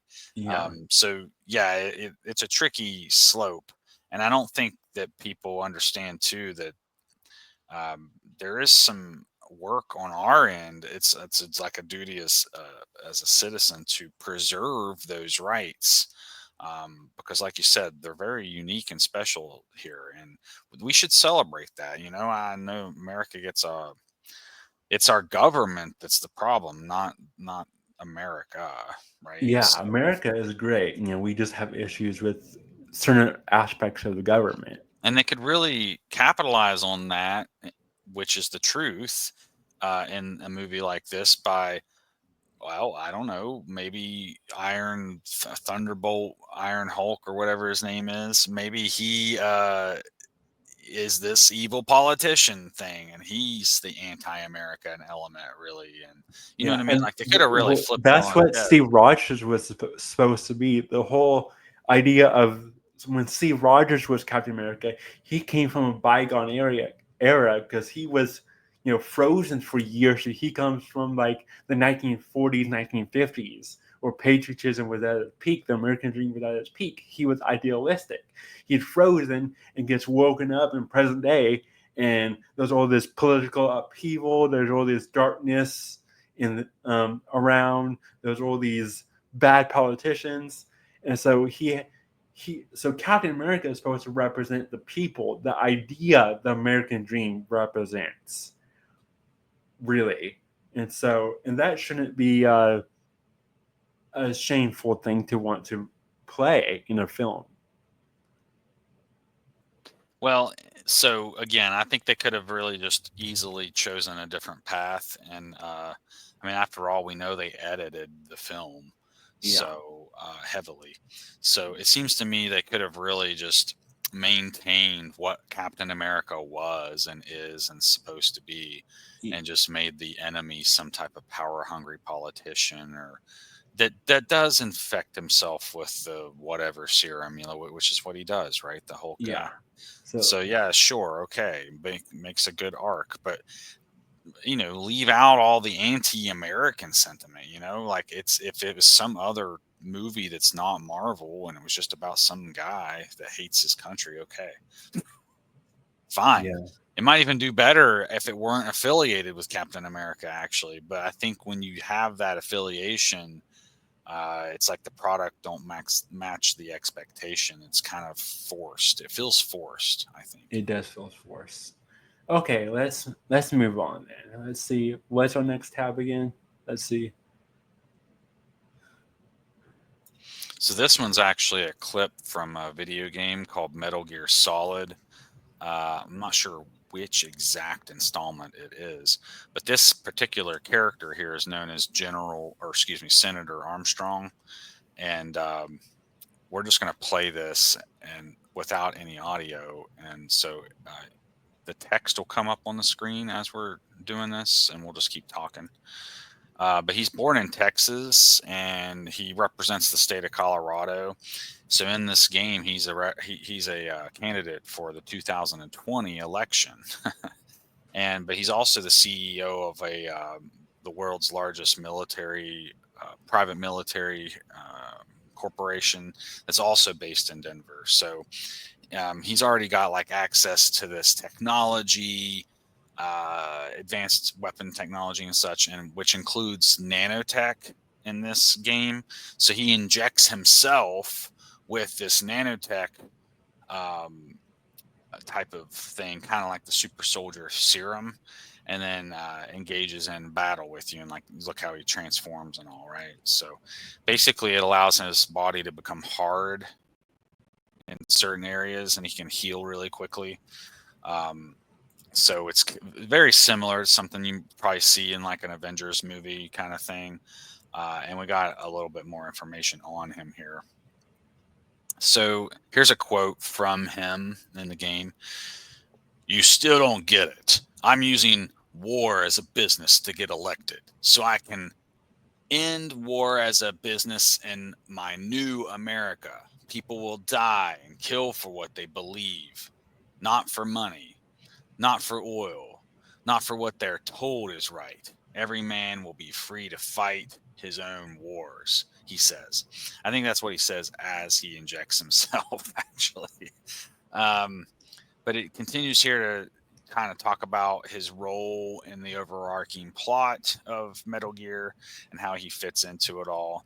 Um, but he wants to reclaim the American dream. Um, I mean, just what I've talked about already, doesn't this seem like a much better villain for that movie that's coming out? Like they could Yeah, have went with this guy and been like, and this is Red Hulk right here, isn't it? yeah, So, I don't know. I just feel like maybe they captured it still with Harrison Ford, but I just don't think. yeah. I'll do a parallel to Red Hulk in a minute, but keep on going. Well, I don't know anything about Red Hulk, so you can talk all about him, but yeah, I feel like this is kind of a parallel in a way to that movie because this whole game has a arc through it. It's very much about there's like a faction called the Patriots. There's this old school group against the new school group, and technology is a big token that's always being used and traded, and the whole Metal Gear thing in general is basically these mobile nuclear, uh, basically nuclear launching technologies. Like think of it as like a mobile tank or whatever that can launch nukes. So that's kind of what the story is all predicated upon, is like this race for new technology. And so when we hear our politicians talking about AI and integrating it into the military and, biometrics, land, air, and sea, all these things to me echo the same things we're seeing in these dystopian books, these dystopian video games. So I feel like an element of dark MAGA is that we're making science fiction a reality. Yeah, And that we're creating like this caste system where if you don't know how to code, then now you're going to be like a second class citizen, basically, or something like that. I mean, it may not be that exact example, but you know what I mean? Like you're either riding the wave of change or you're under it in this new world, right? So it's hard to tell where it's going to go, but the way the winds are blowing here, I think it's going to be some type of cashless system. And the way Whitney Webb described it is that they already know the system's going to crash. And so she was explaining how dark MAGA essentially is all of these tech moguls and billionaires like wanting to create soft landings for these right themselves. here. Yeah, yeah, yeah. So you can see their net worth down there at the bottom of the screen. Dude, that one guy looks like a cone head, even right in the middle Yeah, mark. Uh, so she's talking about how they basically want to create soft landings for themselves, so that when all this does fall apart, they're going to have their little, well, I guess network.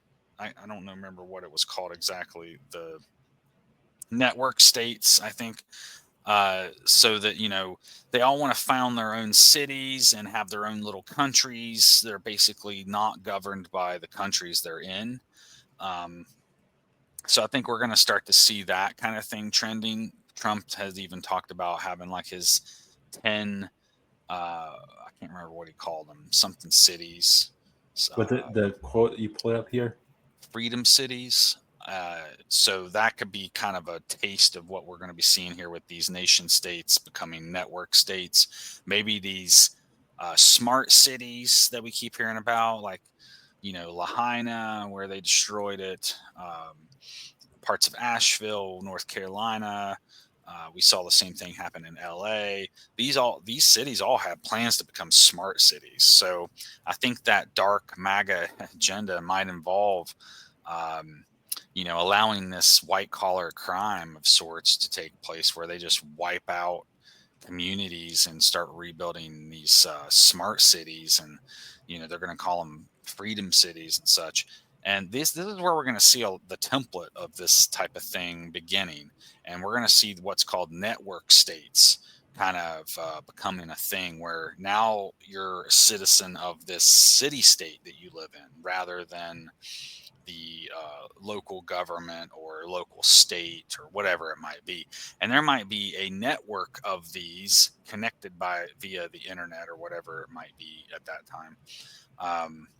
So they're all connected together and governed, in that way. And so what we're really getting to at this point, we're starting to see the beginnings of how Umbrella operates in the Resident Evil franchise. Umbrella Corporation's also the largest corporate entity in the world, just like BlackRock, Vanguard, State Street, Merrill Lynch, all of these large companies that own all of the other companies. What they eventually start doing is they start buying up cities so that all their employees have a place to live and go to school and so on and so forth. And next thing you know, you got a city like Raccoon City. That's what Raccoon City was. It was owned and operated by Umbrella in the lore. That's no different than one of these Silicon Valley things. Elon Musk's even talked about buying a city and starting it. I think he's already done that, actually. So, this science fiction dystopian stuff isn't really Yeah. outlandish. What's the guy's name that does Oracle? Larry Ellis is one that's not on this list, and he came out and spoke with Trump not long ago. And Oracle is a CIA front company. I think his work with CIA goes back even into the 70s. Now they're wanting to use AI to create cancer vaccines and so on and so forth. So we really don't know what direction all this is going to take. Yeah, but I don't he think it's even good. said that his idealistic society to make everything better is to make sure that everywhere there's a camera, everyone has a camera to be to make sure everyone's held accountable and all this other stuff. The police and people both, he said. Yeah. He basically is saying that he wanted 1984, like that's his goal. And then you have people like Elon Musk, who was saying that like what is it, 10 years ago he was talking about how working with AI is like summoning a demon. And you have all these other people from like OpenAI and whatnot who are doing the Project Stargate under the Trump administration now, who have talked about that we're reaching the next nuclear kind of creation of of nukes and all these bombs and whatnot. When Oppenheimer gave his I am become death, the destroyer of world speech, and all these Silicon Valley guys are like giving very similar speeches where they're like, we can't stop it, just like the people who created the nuclear weapons. We can't stop this AI thing because every other country is working with the AI stuff. Every country is starting to integrate AI in their government in all aspects. I've talked about the 3-pronged system to introduce technology through entertainment, military / government, and medical / health, and that's what they're doing. And you get and you also have in the fashion industry and architectural industry, you have medievalism or kingdom core or night core or whatever becoming a trend. And when you hear all these fashion people who are, all snubby and everything, what they're talking about is they're saying that this harkening back to the Dark Ages is a foreboding thing of a new Dark Age, a techno Dark Age, right? Where we have these kingdomscapes, which is just like what you're talking about with all these freedom states branch. So you see this whether it's Silicon Valley guys or in the fashion industry, or even going all the way back to Rudolf Steiner. Rudolf Steiner said a lot of things, but one of the things that is interesting is he said there will be a spider web that in the future that comes out of the Americas that will engulf the entire world within its web. And he said it's going to be a technology like spider. He basically was saying it was a techno spider. He Yeah, the basically World Wide predicted, Web. yeah, the World Wide Web. He was basically predicting that being like this revelation time, this coming of another age is basically what he was talking about. And we were seeing that, and it's perfectly lined up with things like the Kali Yuga in March, and we're studying into a new phase of the cycle and all this stuff that you see across cultures and the Book of Revelations and all these things that we get into this stuff in our King the first episode of our the King and Brand show in a very short amount of time. We now get into the meat and potatoes of it, and that's what we're seeing here. Did you have anything else you wanted to talk about before we That was move on? that was our last link, by That the was our way. last thing. Okay. Um, But basically, I just wanted to point out how that company that Senator Armstrong was affiliated with, they really not only were they military contractor, but they also promoted the use of cybernetic body parts, things like that, which Neuralink and all that stuff that Elon's talking about. So I guess the point I was trying to make is that sci-fi is sci-fi until it's real. yep. Right? Sci-fi is fantasy until Well, fantasy is that's real. what I meant to be. Yeah. Saying, I was trying to be tongue in cheek a little bit about it. But yeah. Right now, what I would like to do is I'm going to go over what they've laid out for Red Hulk. So Red Hulk is Thunderbolt Ross, and Thunderbolt Ross is he's a general or some type of admiral, kind of head of of uh, the military in the MCU and in the comics. His daughter is the love interest to Bruce Banner, aka the Incredible Hulk, and he wants to simultaneously get rid of the Hulk, but also use the Incredible Hulk for military purposes.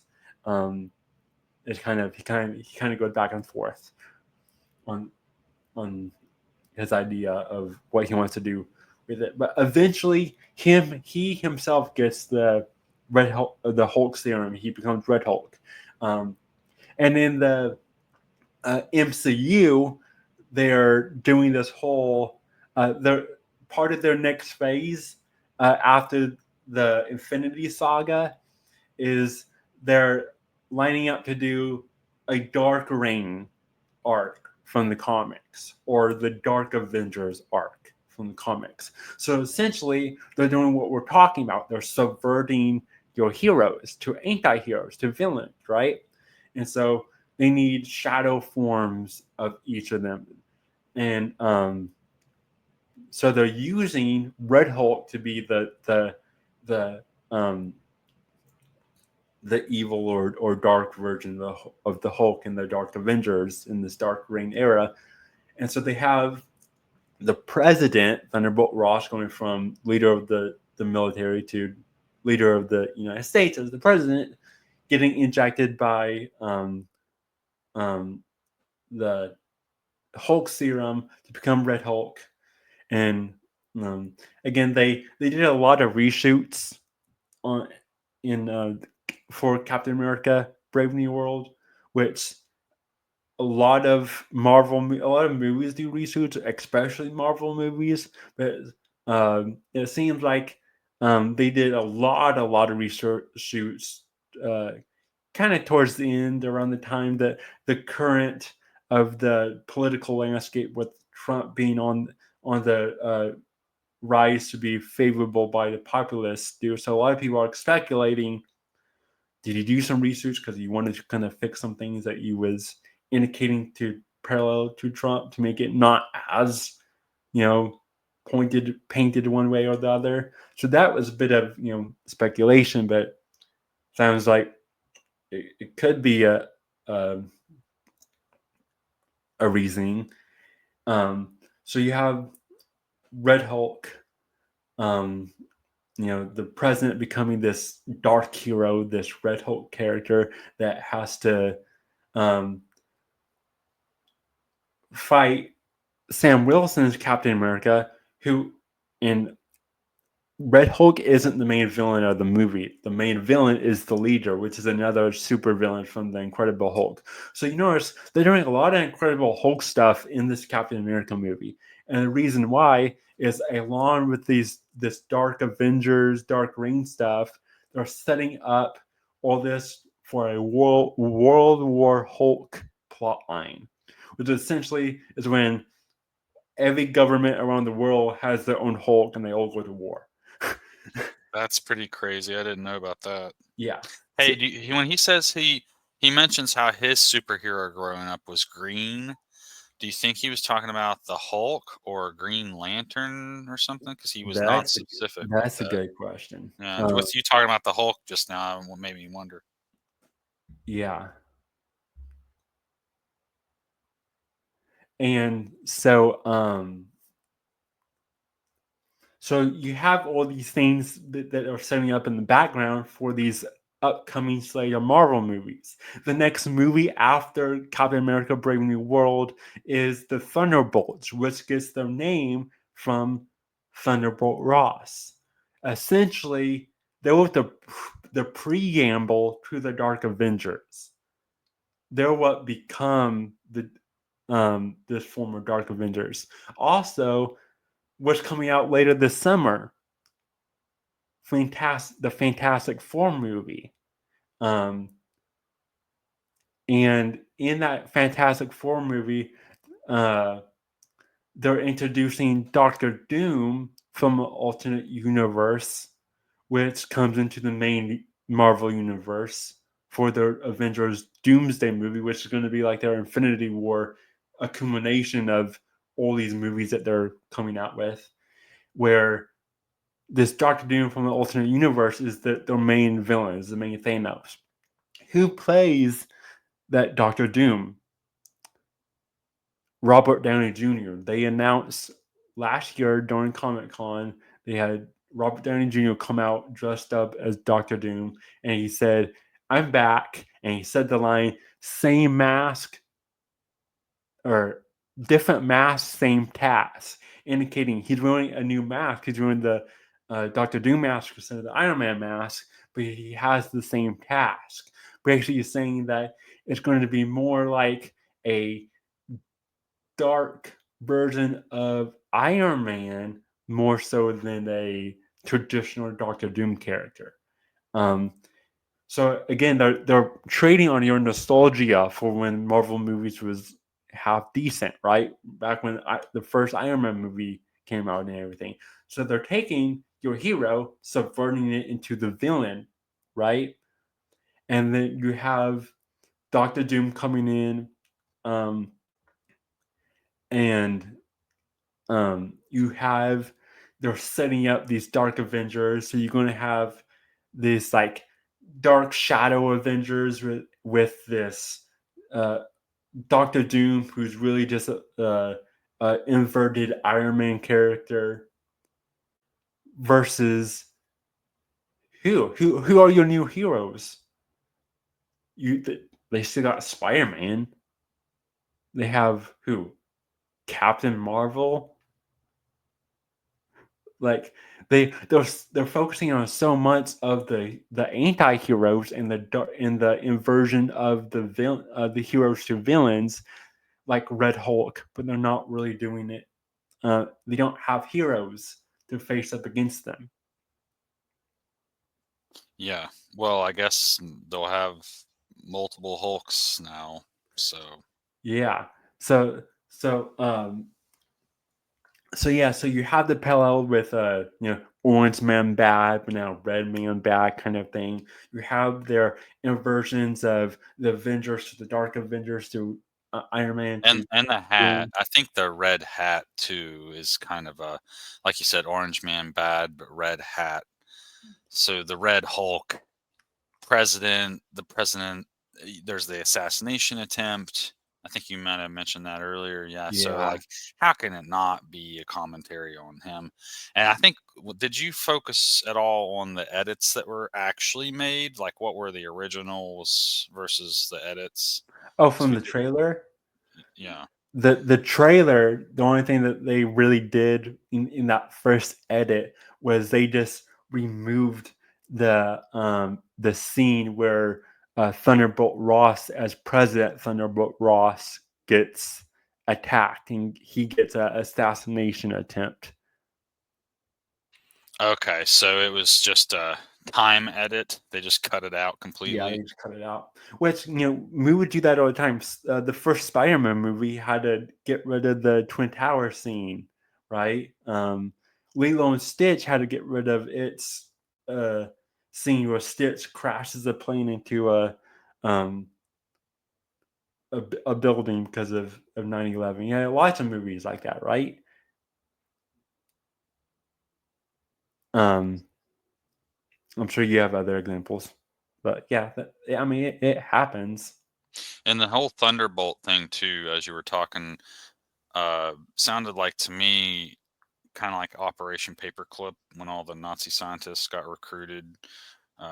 They used a double thunderbolt as their symbol a lot of times in the SS, and so this whole thunderbolt thing kind of seems strange in a way. It almost reminds me of like the Fourth Reich theory of how it would recreate itself as some type of technocracy, or scientific monarchy or whatever it Yeah, I would look forget like. her name, but they have another character that they've introduced who is supposed to be like the female version of Nick Fury, the Samuel Oh Jackson yeah, yeah, yeah. character that created the Avengers.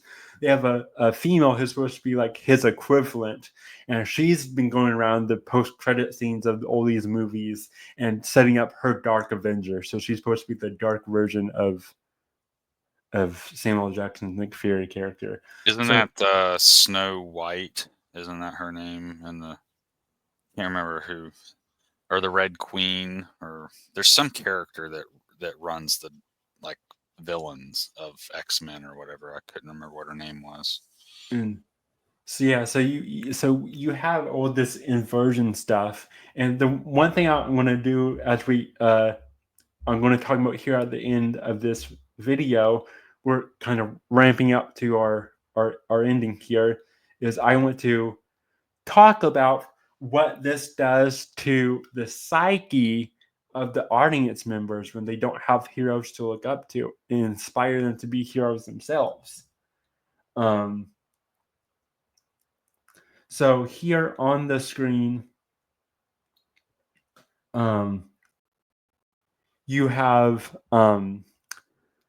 the Robert Moore, and I always forget the other author's name. They wrote a book called King, Magician, Lover, Warrior. Um, I believe the titles are in different order, but that's how it's labeled here on this diagram. And the subtitle of that is "Rediscovering the Archetypes of the Mature Masculine," and it's talking about these archetypes that are kind of laid out by people like Jung, um, Carl Jung, and how these archetypes make up the male psyche um, from boyhood to manhood. And women have these too in their own version, for to make up the feminine psyche. But we're focusing on the masculine right now, right? Um, so the top is the um, fully evolved uh, adult man psyche. Your king, your magician, your lover, your warrior, your leader, spiritual, the romantic, and your strength, your power, your fighter. And then underneath it, you have the divine child, the precious child. I can never really pronounce that word. It's precocious, like a child that acts beyond their years. Yeah. And then the next one's Oedipal child. Yeah, so that's yeah. coming from the story of Oedipus, who basically fooled around with his mom, basically. Yeah. And then you have the hero. And so, and then you see these positive and negatives on the lower half of each of the triangle. These positive and negatives, that's your shadow. That's when that archetype isn't complete. But the shadow doesn't have one side. The shadow has a positive charge and a negative charge. We're not talking about good and bad. We're just talking about positive charges and negative charges within the shadow. That's when the psyche splits, right? When when your archetype isn't fully developed, it splits into a positive and a negative charge. And so for instance, I talk a lot about the high chair prince, which is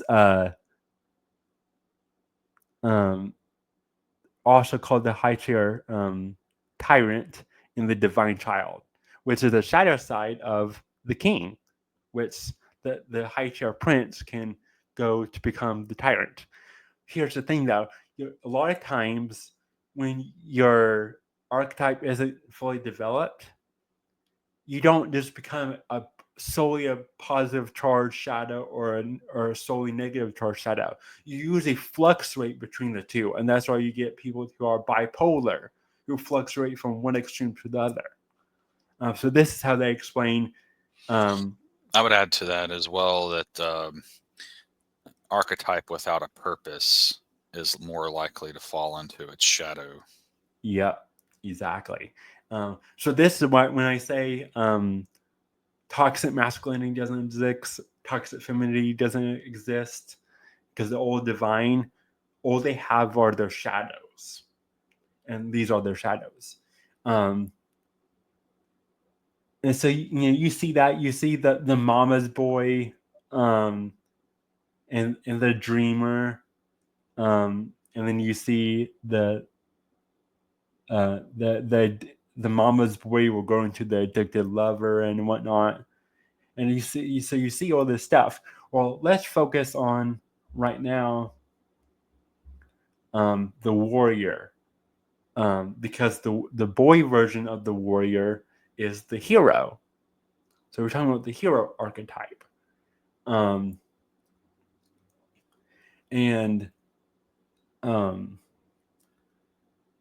so the positive shadow of the hero is the greenstein or bully. The negative charge is the coward, right?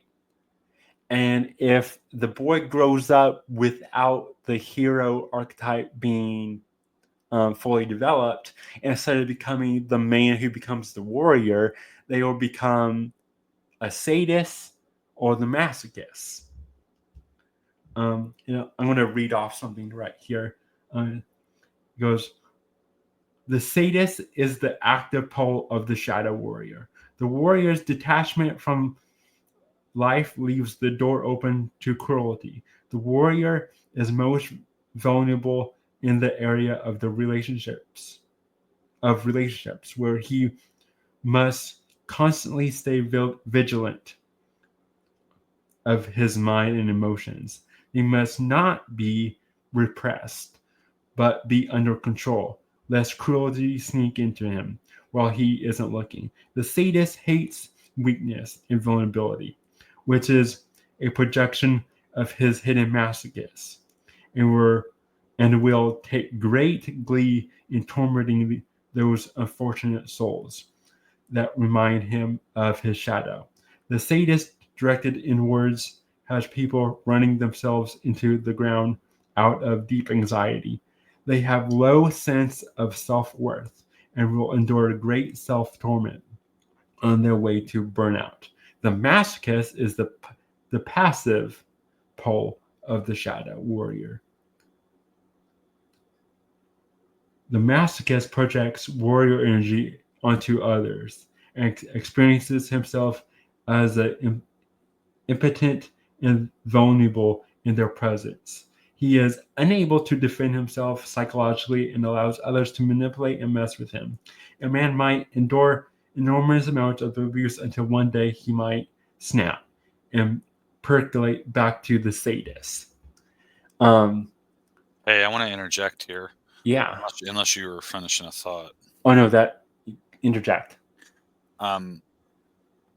So I want to do this again when we get to the king axis. I don't know if you were planning to cover them all, but I know I was just going to do the warrior for this one because it ties well, into the I think we should do hero. the king also. But for the warrior one, what came to mind was this whole thing about incels,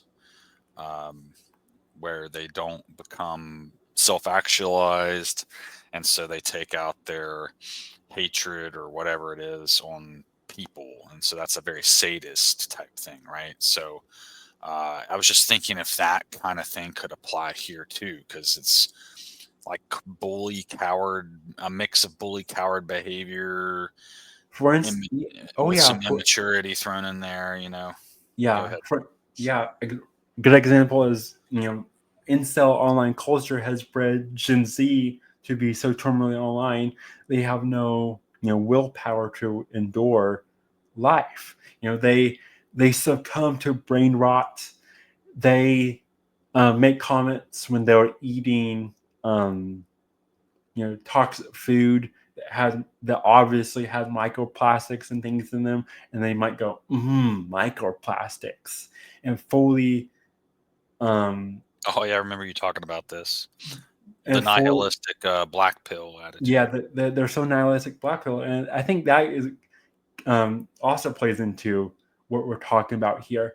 And then also, you have the abusive father. Think of like fathers who abuse their sons, and their sons go off to school to bully their classmates because they're the father isn't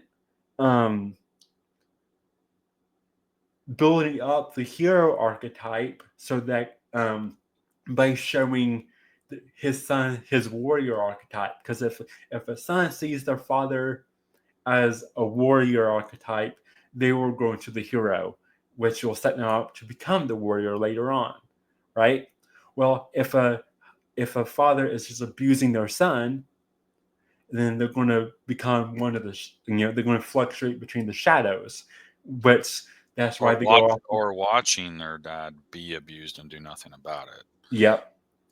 Or watching their dad be abused and do nothing about it, like being completely demasculated at work and get or maybe the mother is a bit abusive or something, and you don't see the power in the masculine archetype, whatever the situation, the scenario is, and they all fall into the shadow and fluctuate between the two poles. And that's why you see in movies, in stories, in books, or whatever, in present day, they can't do the hero. Not only because we don't have many people who are fully developed in their archetypal sense to write good stories, but they also don't want to because they want to subvert things, and they purposely want to make you passive. They don't want to inspire you. They want you to feel drained and feel like you don't have any power yourself.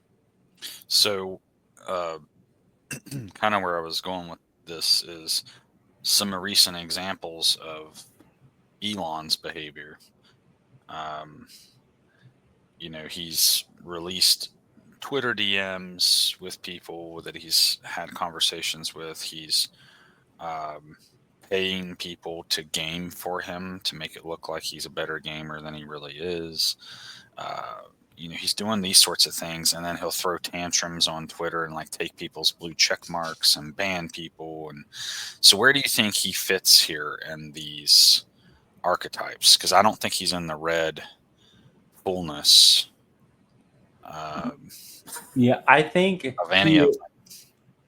I think it is probably, and this goes to what I was saying earlier, and I repeat this a lot because it's what I see the most when I look at my fellow man, and that is he likes to set in, I think, what I would refer to as the high chair prince.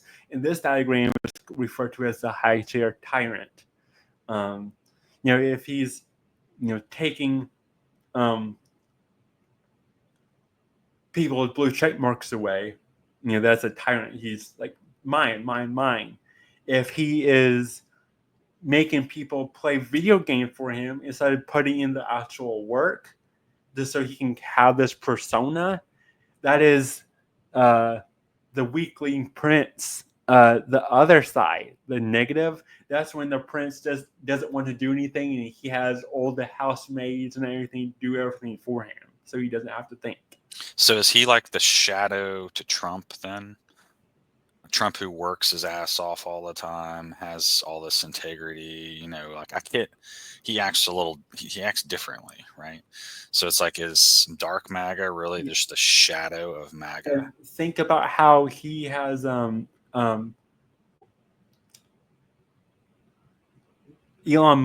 Musk has recently, had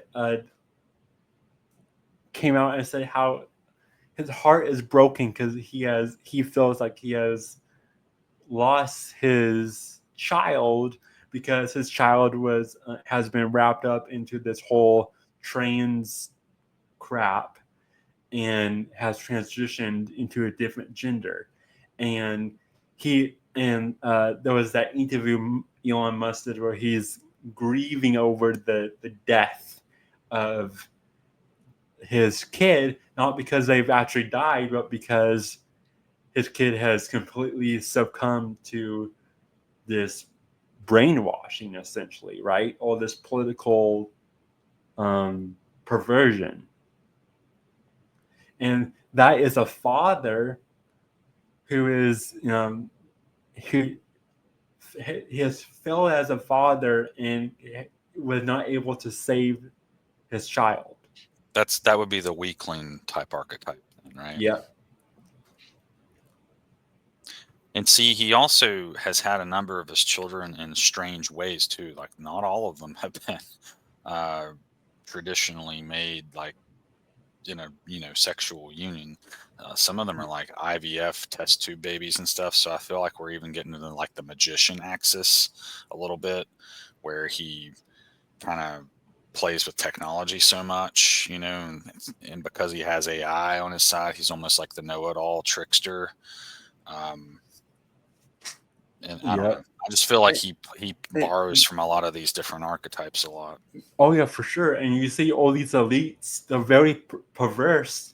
Well, they might outwardly praise the mothers or their fathers, but then they do weird stuff where it seems a bit incestuous, I guess you could say.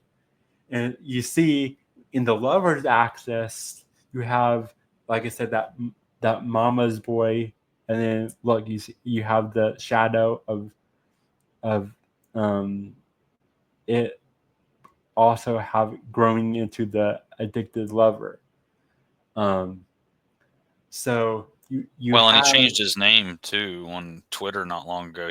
He renamed himself Kecius Maximus, which is like a Roman emperor sounding type name, right? Yeah.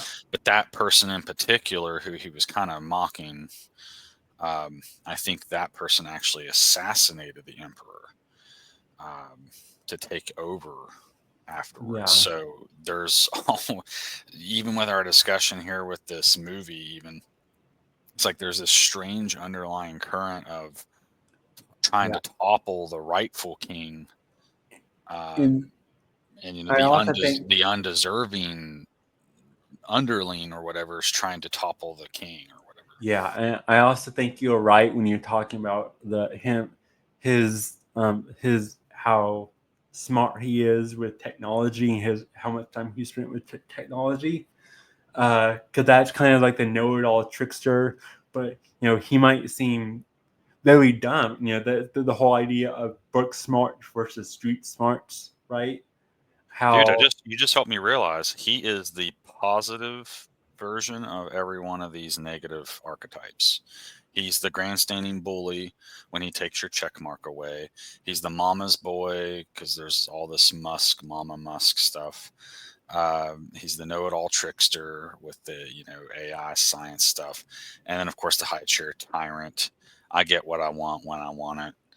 And all that. So I think he kind of falls into like the left hand side of each of these archetypes. yeah, for sure. So that's what how But why? But why But is a good why? question too. We don't have to necessarily answer. I'm just saying why this happens is a worthwhile road to go down, because I think some of this stuff probably happens as like trauma or sin that is like repeated in families, because there is a lot of weird stuff about his family and his mom and dad and stuff. So there could be something there to look at and why these things repeat. And so I think too, part of the hero's journey at times could be breaking a cycle that they're destined to repeat. And I think that's when you get into like the fate and destiny stuff, is like maybe you're lowly born and you're never going to be whatever. You're never going to be anything other than a servant or peasant, right? But then you break that cycle and now I don't know, pull the sword from the stone and become king kind of thing. Yeah. So sometimes there's that rags to riches kind of element of a hero's journey. But I think that what we're seeing now is more of a cash-driven system too. So I think that's the element of dark MAGA. See that For example, that's imported from other countries too, because we don't really have that here as much as you might see it elsewhere. And I think because there's such a huge focus on immigration, we don't realize that sometimes they bring their culture with them. And part of the culture in some of these countries is a caste system that you're born into. You can't even escape it. And so that is like the glass ceiling of the hero's journey. Imagine never being able to go to the highest points because you're denied access, Yeah, exactly what you said with the whole Rex to Riches story. Really, when you see all these biopics of like a Faustian deal of a celebrity's rise to fame, then it always ends with them like dying on a toilet, like Elvis Presley or something. Or in an elevator. That's the inverted hero's journey, So that's which is different from the traditional anti-hero story, which is what we was talking about earlier with that one article. So your traditional anti-hero story is like your Orwellian tales in your 1984s, right? And then your inverted hero's journey is like your rags to riches kind of, where your Breaking Bads of it all. And that's what's so dangerous. If little boys today, don't have they don't have father figures, and women, need maternal figures as well. Just focusing on the boys because this is more of a masculine conversation. That's right. Boys. But they need their father figures. They need a mentor. In my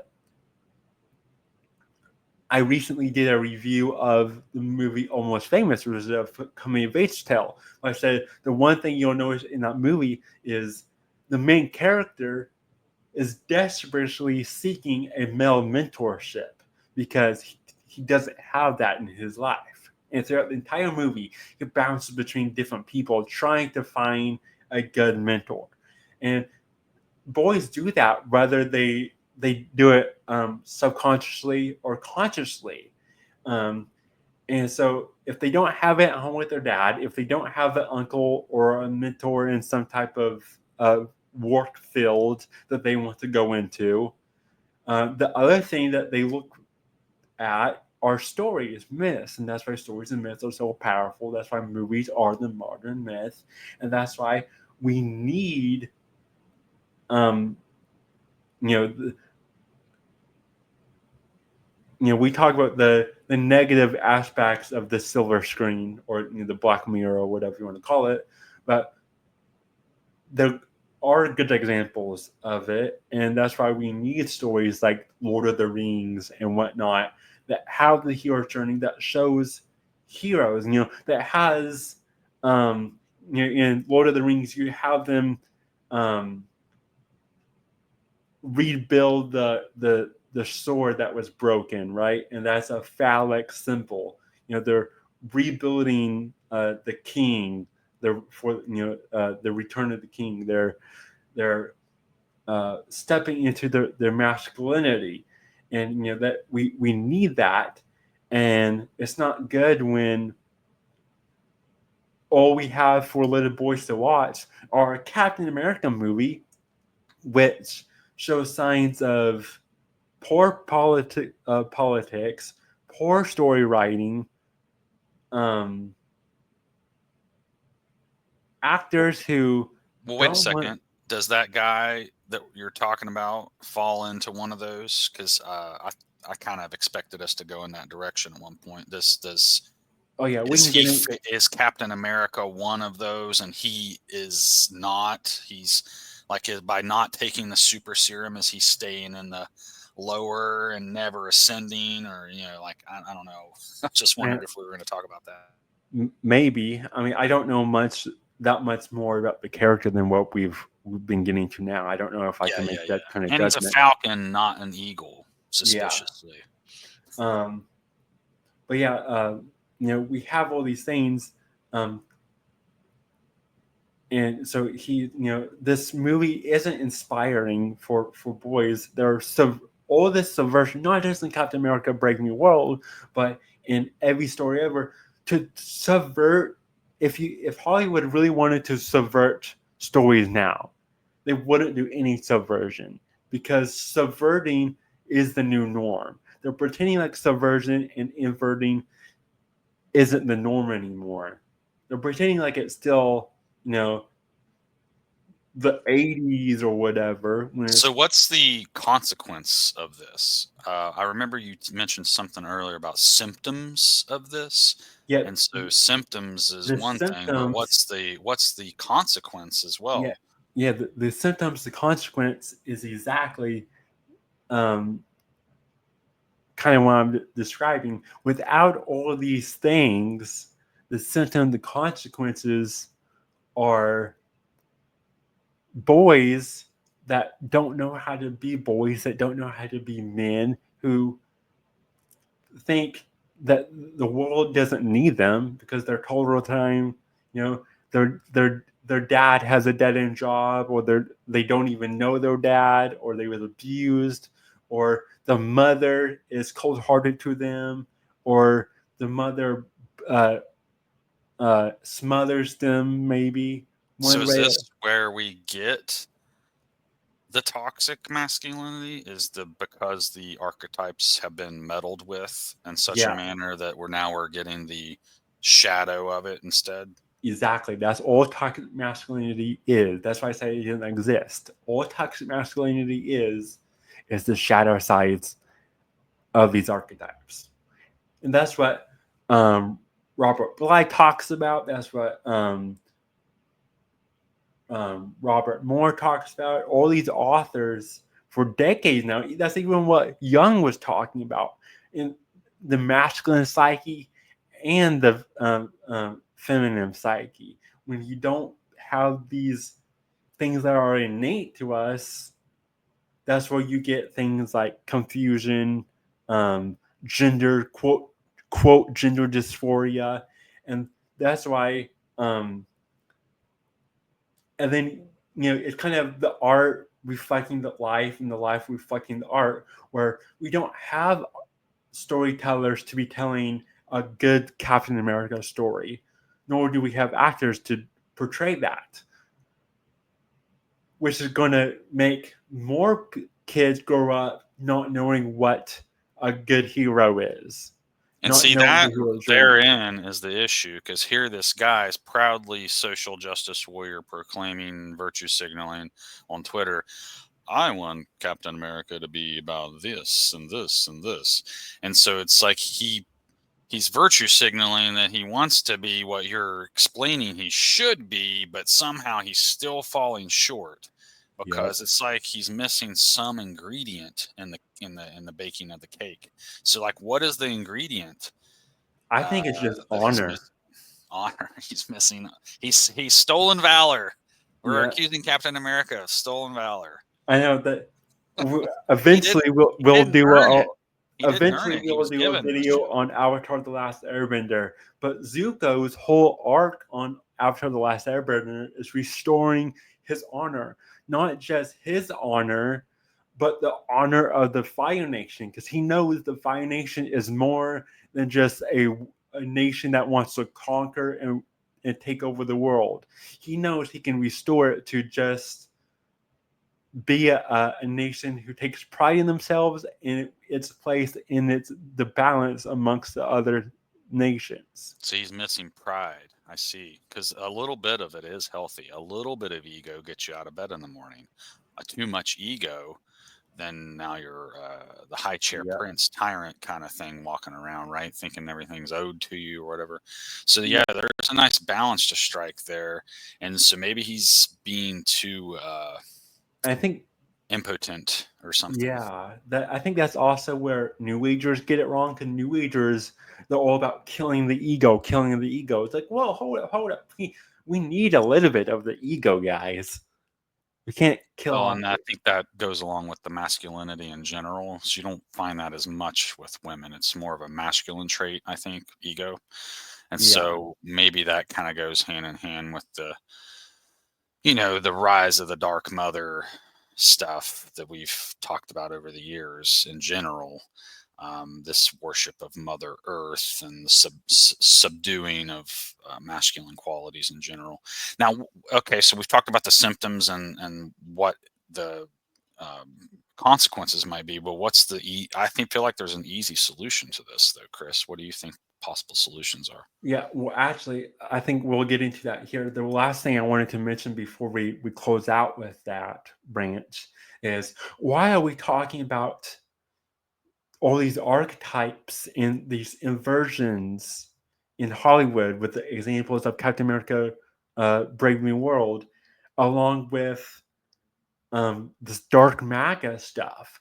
Well, the easiest way to build a 1984 Brave New World kind of dystopian scenario is to beat your citizens down to where they don't have any power from within themselves to fight back, to stand up against you, right? So take away those heroes. The upcoming after the Captain America Brave New World movie, the next movie is, like I said, is the Thunderbolts, which is going to be like the preamble to the Dark Avengers, and the tagline in the trailer is "No heroes." There's no heroes. And the characters even say, "We're not heroes," and they say it with gusto and whatnot.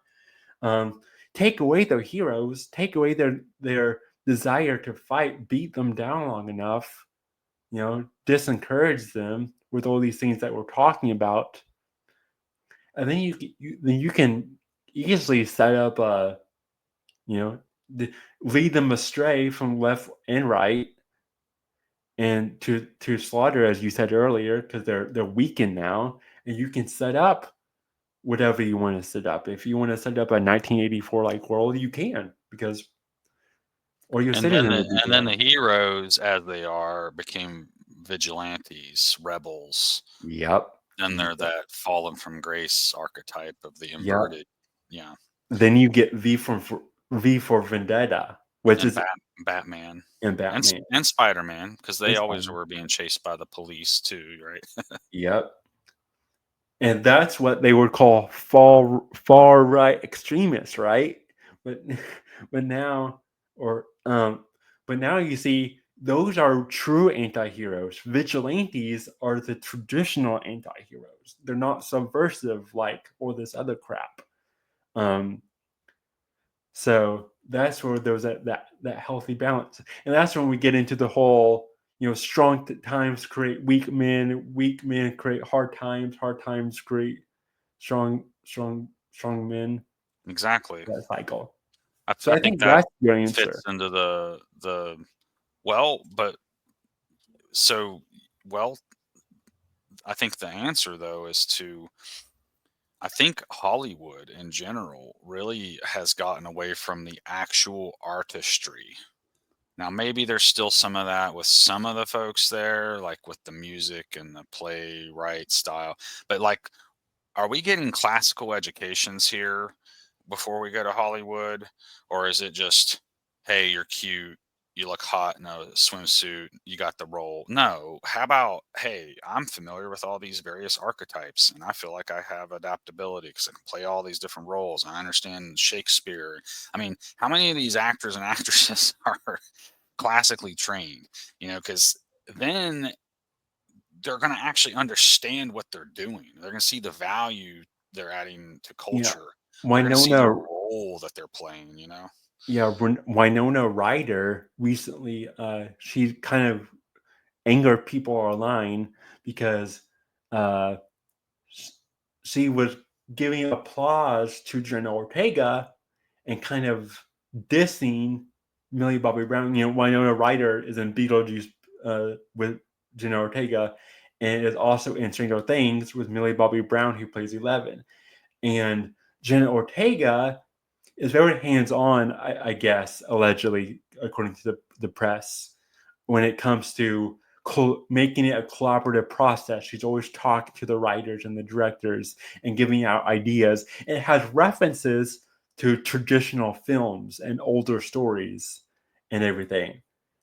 And Winona Ryder was applauding that because she thought it was cool. A Gen Z actress has so much knowledge in that kind of area versus what she has seen previously with Millie Bobby Brown on the Stranger Things, who all she does is she's there for the paycheck. That's why all her movies are just straight to Netflix movies. And she has openly said that she doesn't have the time to sit down and watch a movie, not because she's too busy working, but because she's got brain rot and she's too busy scrolling on her phone. And she doesn't have references to older storytelling, whether it's movies or That could have books been or a literature.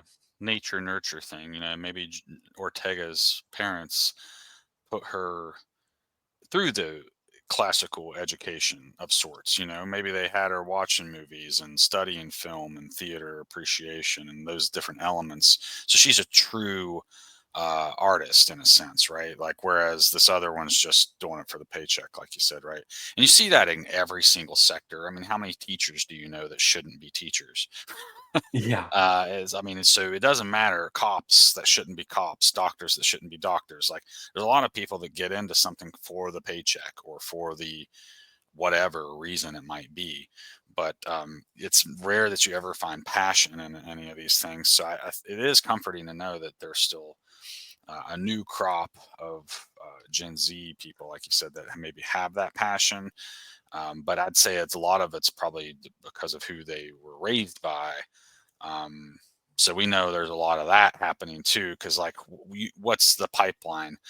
Your parents were famous, so now you're a Disney kid, and then now you're in the pipeline, right? So like, you don't even have to have any talent anymore; you just have to have the pedigree.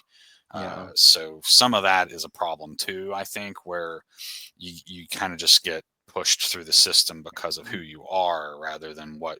There's no merit, in Yeah. this case, It's some it's cases. also like Christopher Nolan's new movie after Oppenheimer is he's going to be adapting the Odyssey, and he's he Oh, and he's already casted a bunch of people. And I forget the entire cast, but the three that stuck out to me that was the odd choice was Tom Holland, aka who's played the last Spider-Man in the MCU, Zendaya, and some young Gen Z trans actor. And I'm like, Yes, of course. Why not? these are all scrawny, very modern looking Vegan, I'm actors. sure, too. Yeah. Who don't fit the what you think of when you think of Roman and Greek physiques and whatnot, and which makes you question, how does he understand the story of the Odyssey? Does Christopher Nolan himself truly understand? What is his outlook when he thinks of the Odyssey in classical literature? How is he going to be adapting it? Well, I'm sure it's just going to be woke trash, of course. But, I think when it comes to classics like that, like any self respecting director or producer should have respect for the subject material. I think there should be a general rule in their craft of, hey, if we're going to adapt some type of classical literature, because you got to understand, that's not just the installment of Scream or Marvel movie. We're doing a classic here, so whoever's in that kind of becomes the standard bearer for that for the next 10, 20 years or whatever until it gets remade again. And so who you put in that is actually kind of important as you're in an artistic kind of way, like for posterity's sake.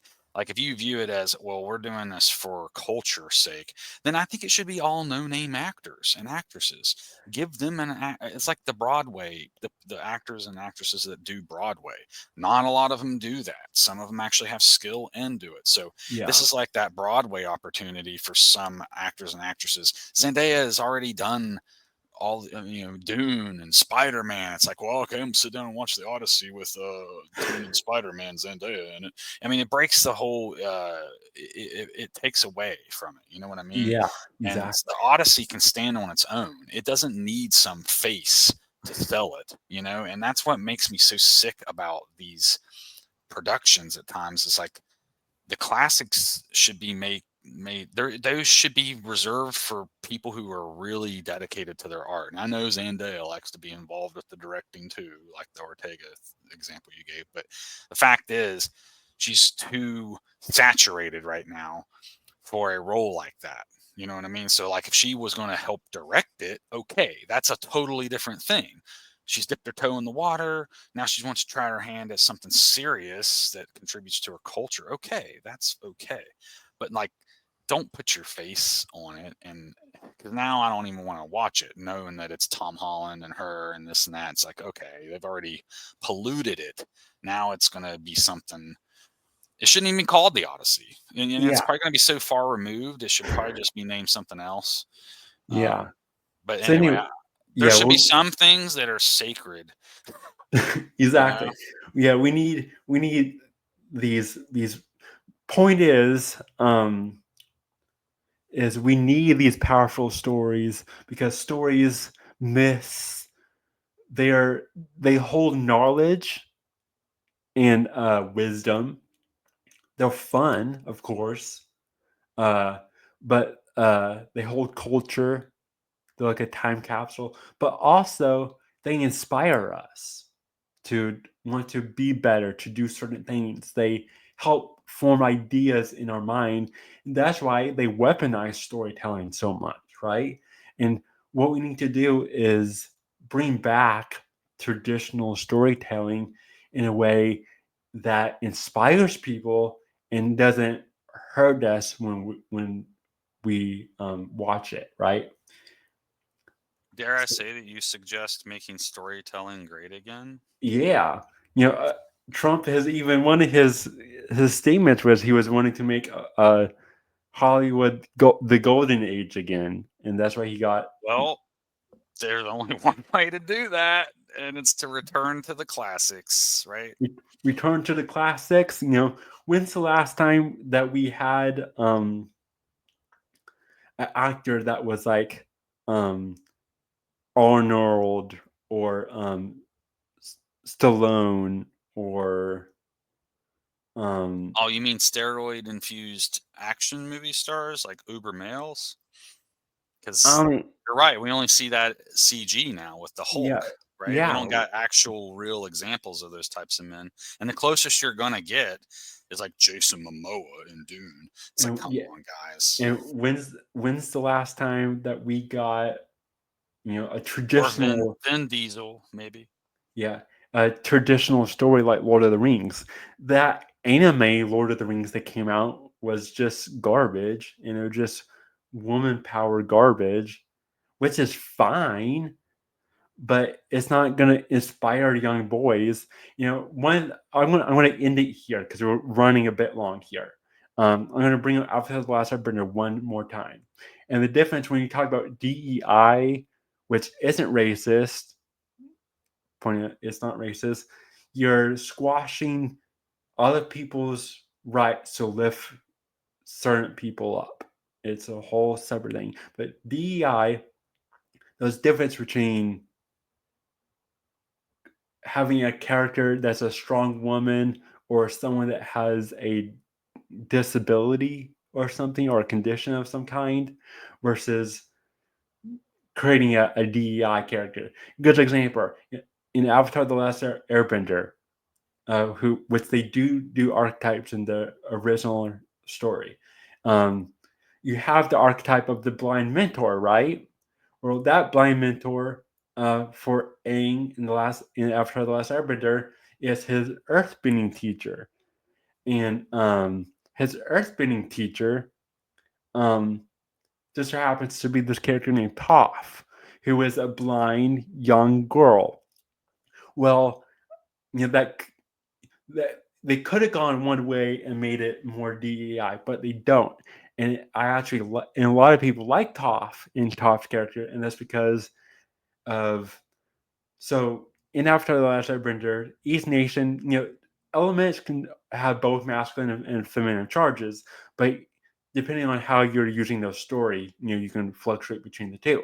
And in Avatar: The Last Airbender, you could easily say that the Fire Nation is the hard masculine, air is the soft masculine, water is the soft feminine, earth is the hard feminine.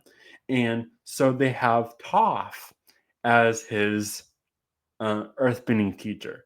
And her, again, is a blind little girl. She's the blind mentor, but she's also a little girl. And so she's disabled. Well, they talk about in the lore of Avatar: The Last Airbender, all the nations got taught how to bend elements through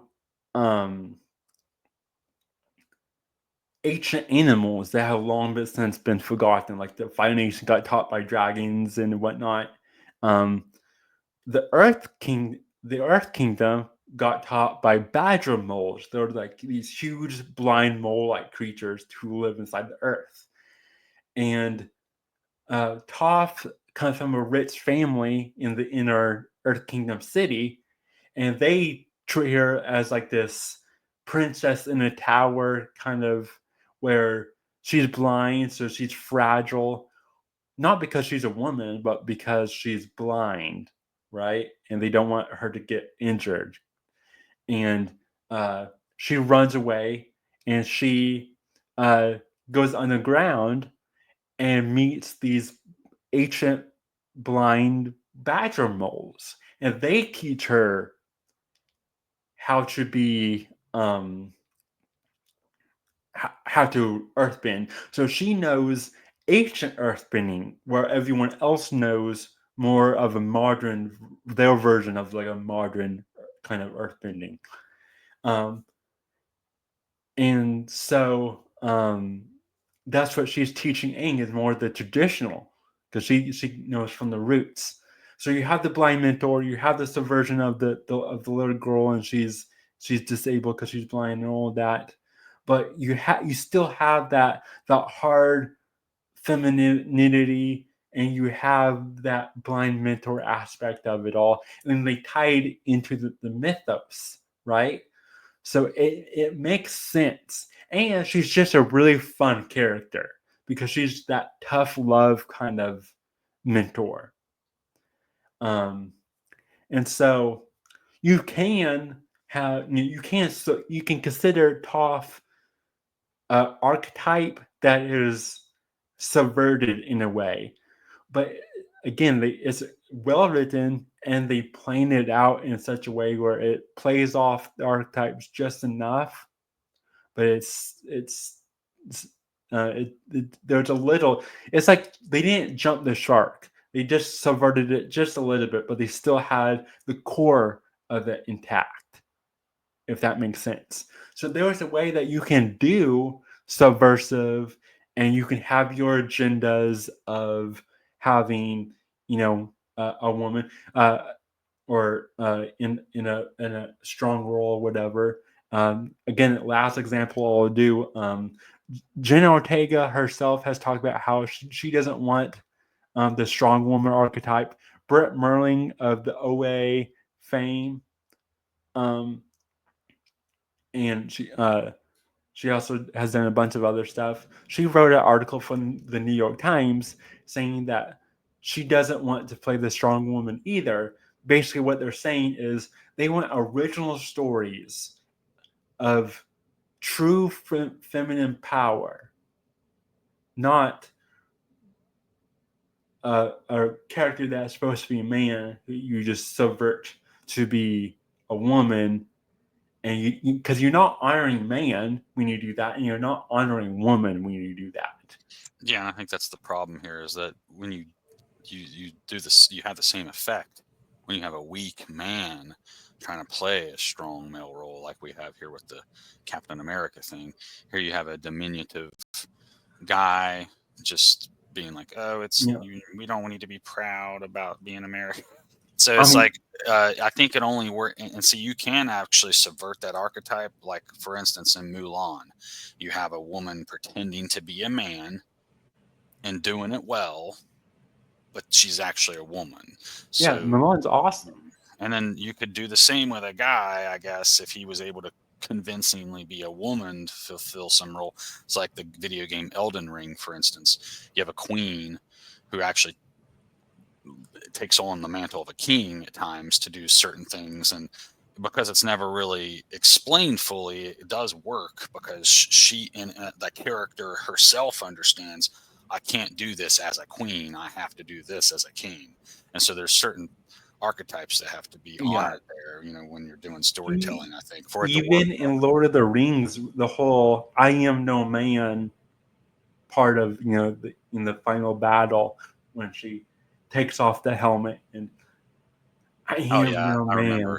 remember Even that is fine. That is still interesting because you still had Bilbo, and Sam, Well, and but she's embracing it episodically. And see, it'd be like when the woman at home has to defend the children, and so she goes and runs and gets the shotgun off the wall or the sword that's hidden under the bed or whatever, and in that moment becomes the warrior archetype and defends the home from the bear or whatever it might be. But it's not protracted and sustained, or even with Mulan, it's episodic. It's like it's okay for it to be episodic. But it's being forced upon us is this permanent inversion, and that's the part that I think that's subversive about it in general. Yeah, because masculinity and femininity, they balance each other out. That's the yin yang of it. A woman can only be true feminine when a true masculine is around. A true masculine can bring out that femininity. That femininity can bring out that masculine. That's right. To top this all off with the Incredible Hulk, that image of the woman's taming the beast. The beauty of the beast of it all. I forget her name, but the Hulk's love interest, Thunderbolt Ross's daughter, she's able to tame the Hulk entity to make Bruce go calm down and go back to Bruce Banner. Oh, that's interesting, right? And so you have all that, and so you have that yin and yang. That's why things like in Avatar: The Last Airbender or Lord of the Rings or Mulan, that's good.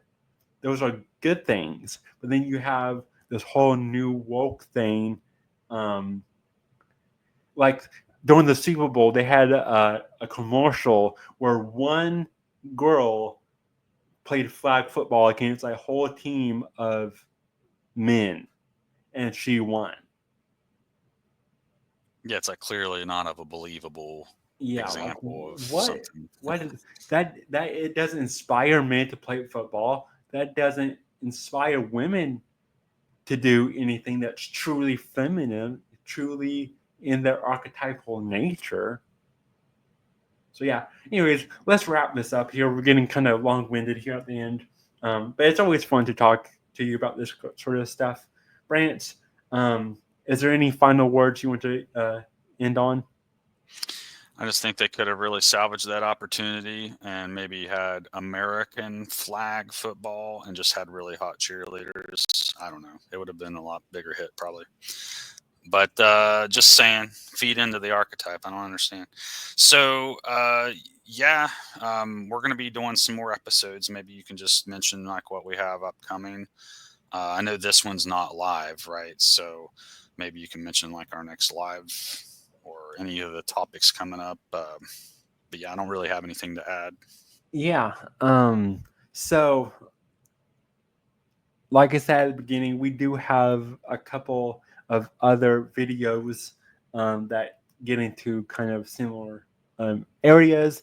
Like last year, our MAGA web, where we talk about the inversion of the crone and the maiden and the dark mother, the smother mother of it all, and sexual perversion in movies and Shakespearean, how Shakespeare is the original romantic and whatnot. So we have that, and we capture all the hullabaloo around the production of MAGA web.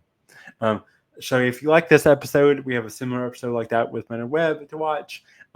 We also have a one where we just talk about Project Stargate, and that's our first episode of our show, the King of Branch show, which is where we the Branch or Super Branch does his solemn report biblical. Just Super Branch for today. I'll go back to normal. The serum wears off at midnight tonight. Well, he does. The first half is him doing his biblical news, mixing biblical and political things, and the second half, which is the King's half, is me just talking about movies. And also, I did my first official movie review of, like I said, Almost Famous. We talk about the trope of the manic pixie dream girl and how that connects with archetypal rites of passage. And I also talk about the movie Almost Famous itself. But yeah, so we have that. We have other things coming up. We are going to be doing more Gods of Playwright episodes. We're going to be doing more King and Branch show episodes. Eventually, we'll talk about doing, I guess. And also, we're going to be doing more reviews. We're going to be talking about more archetypal things. Since I am loving talking about archetypal things and storytellings, I'm going to officially start a new mini series on this channel called Archetypes, which is a pun on archetypes and video cassette tapes, archetypes, where essentially there's going to be a place for us to talk all about these archetypes. So if you want us to talk about more of these sort of archetype things where we go over each and every of the king, warrior, magician, lover, we'll go over the fates, the maiden, and the crone, all of that. Didn't you have another one with Mason in it or something? With what? You had another idea with Mason in the title or something. I can't remember what that one was. Oh no, that was. Imagination or something.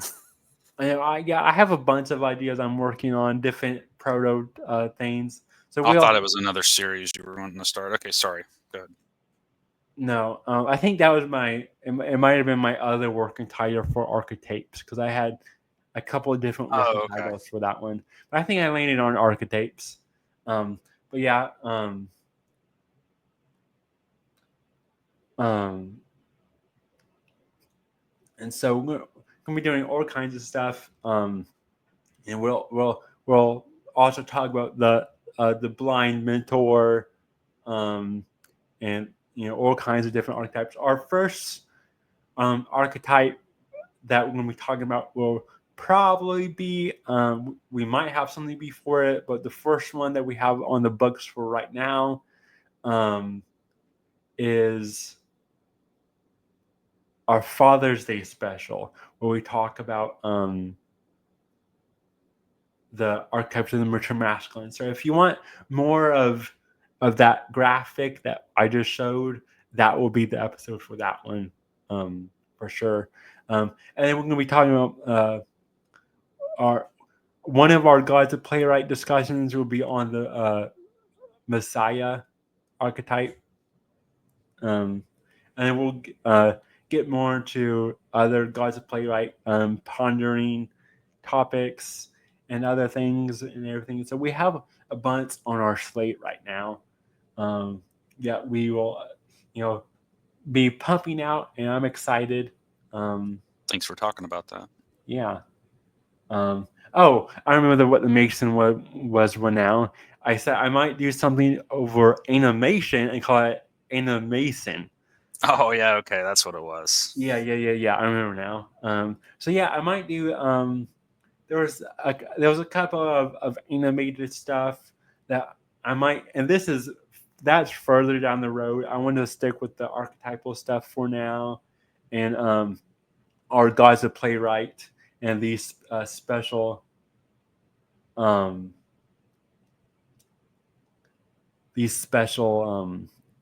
episodes like this one for sure. So right now, just look for special episodes like this, Kingdom Reviews episodes, Archetypes, the King and Branch show, and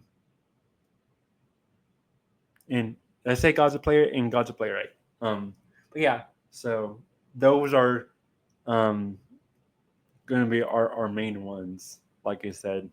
And then that's all she wrote for this one. Thanks for tuning in. Don't forget to like and subscribe and share for more. Give us comments, your thoughts, feedback, suggestions, whatnot,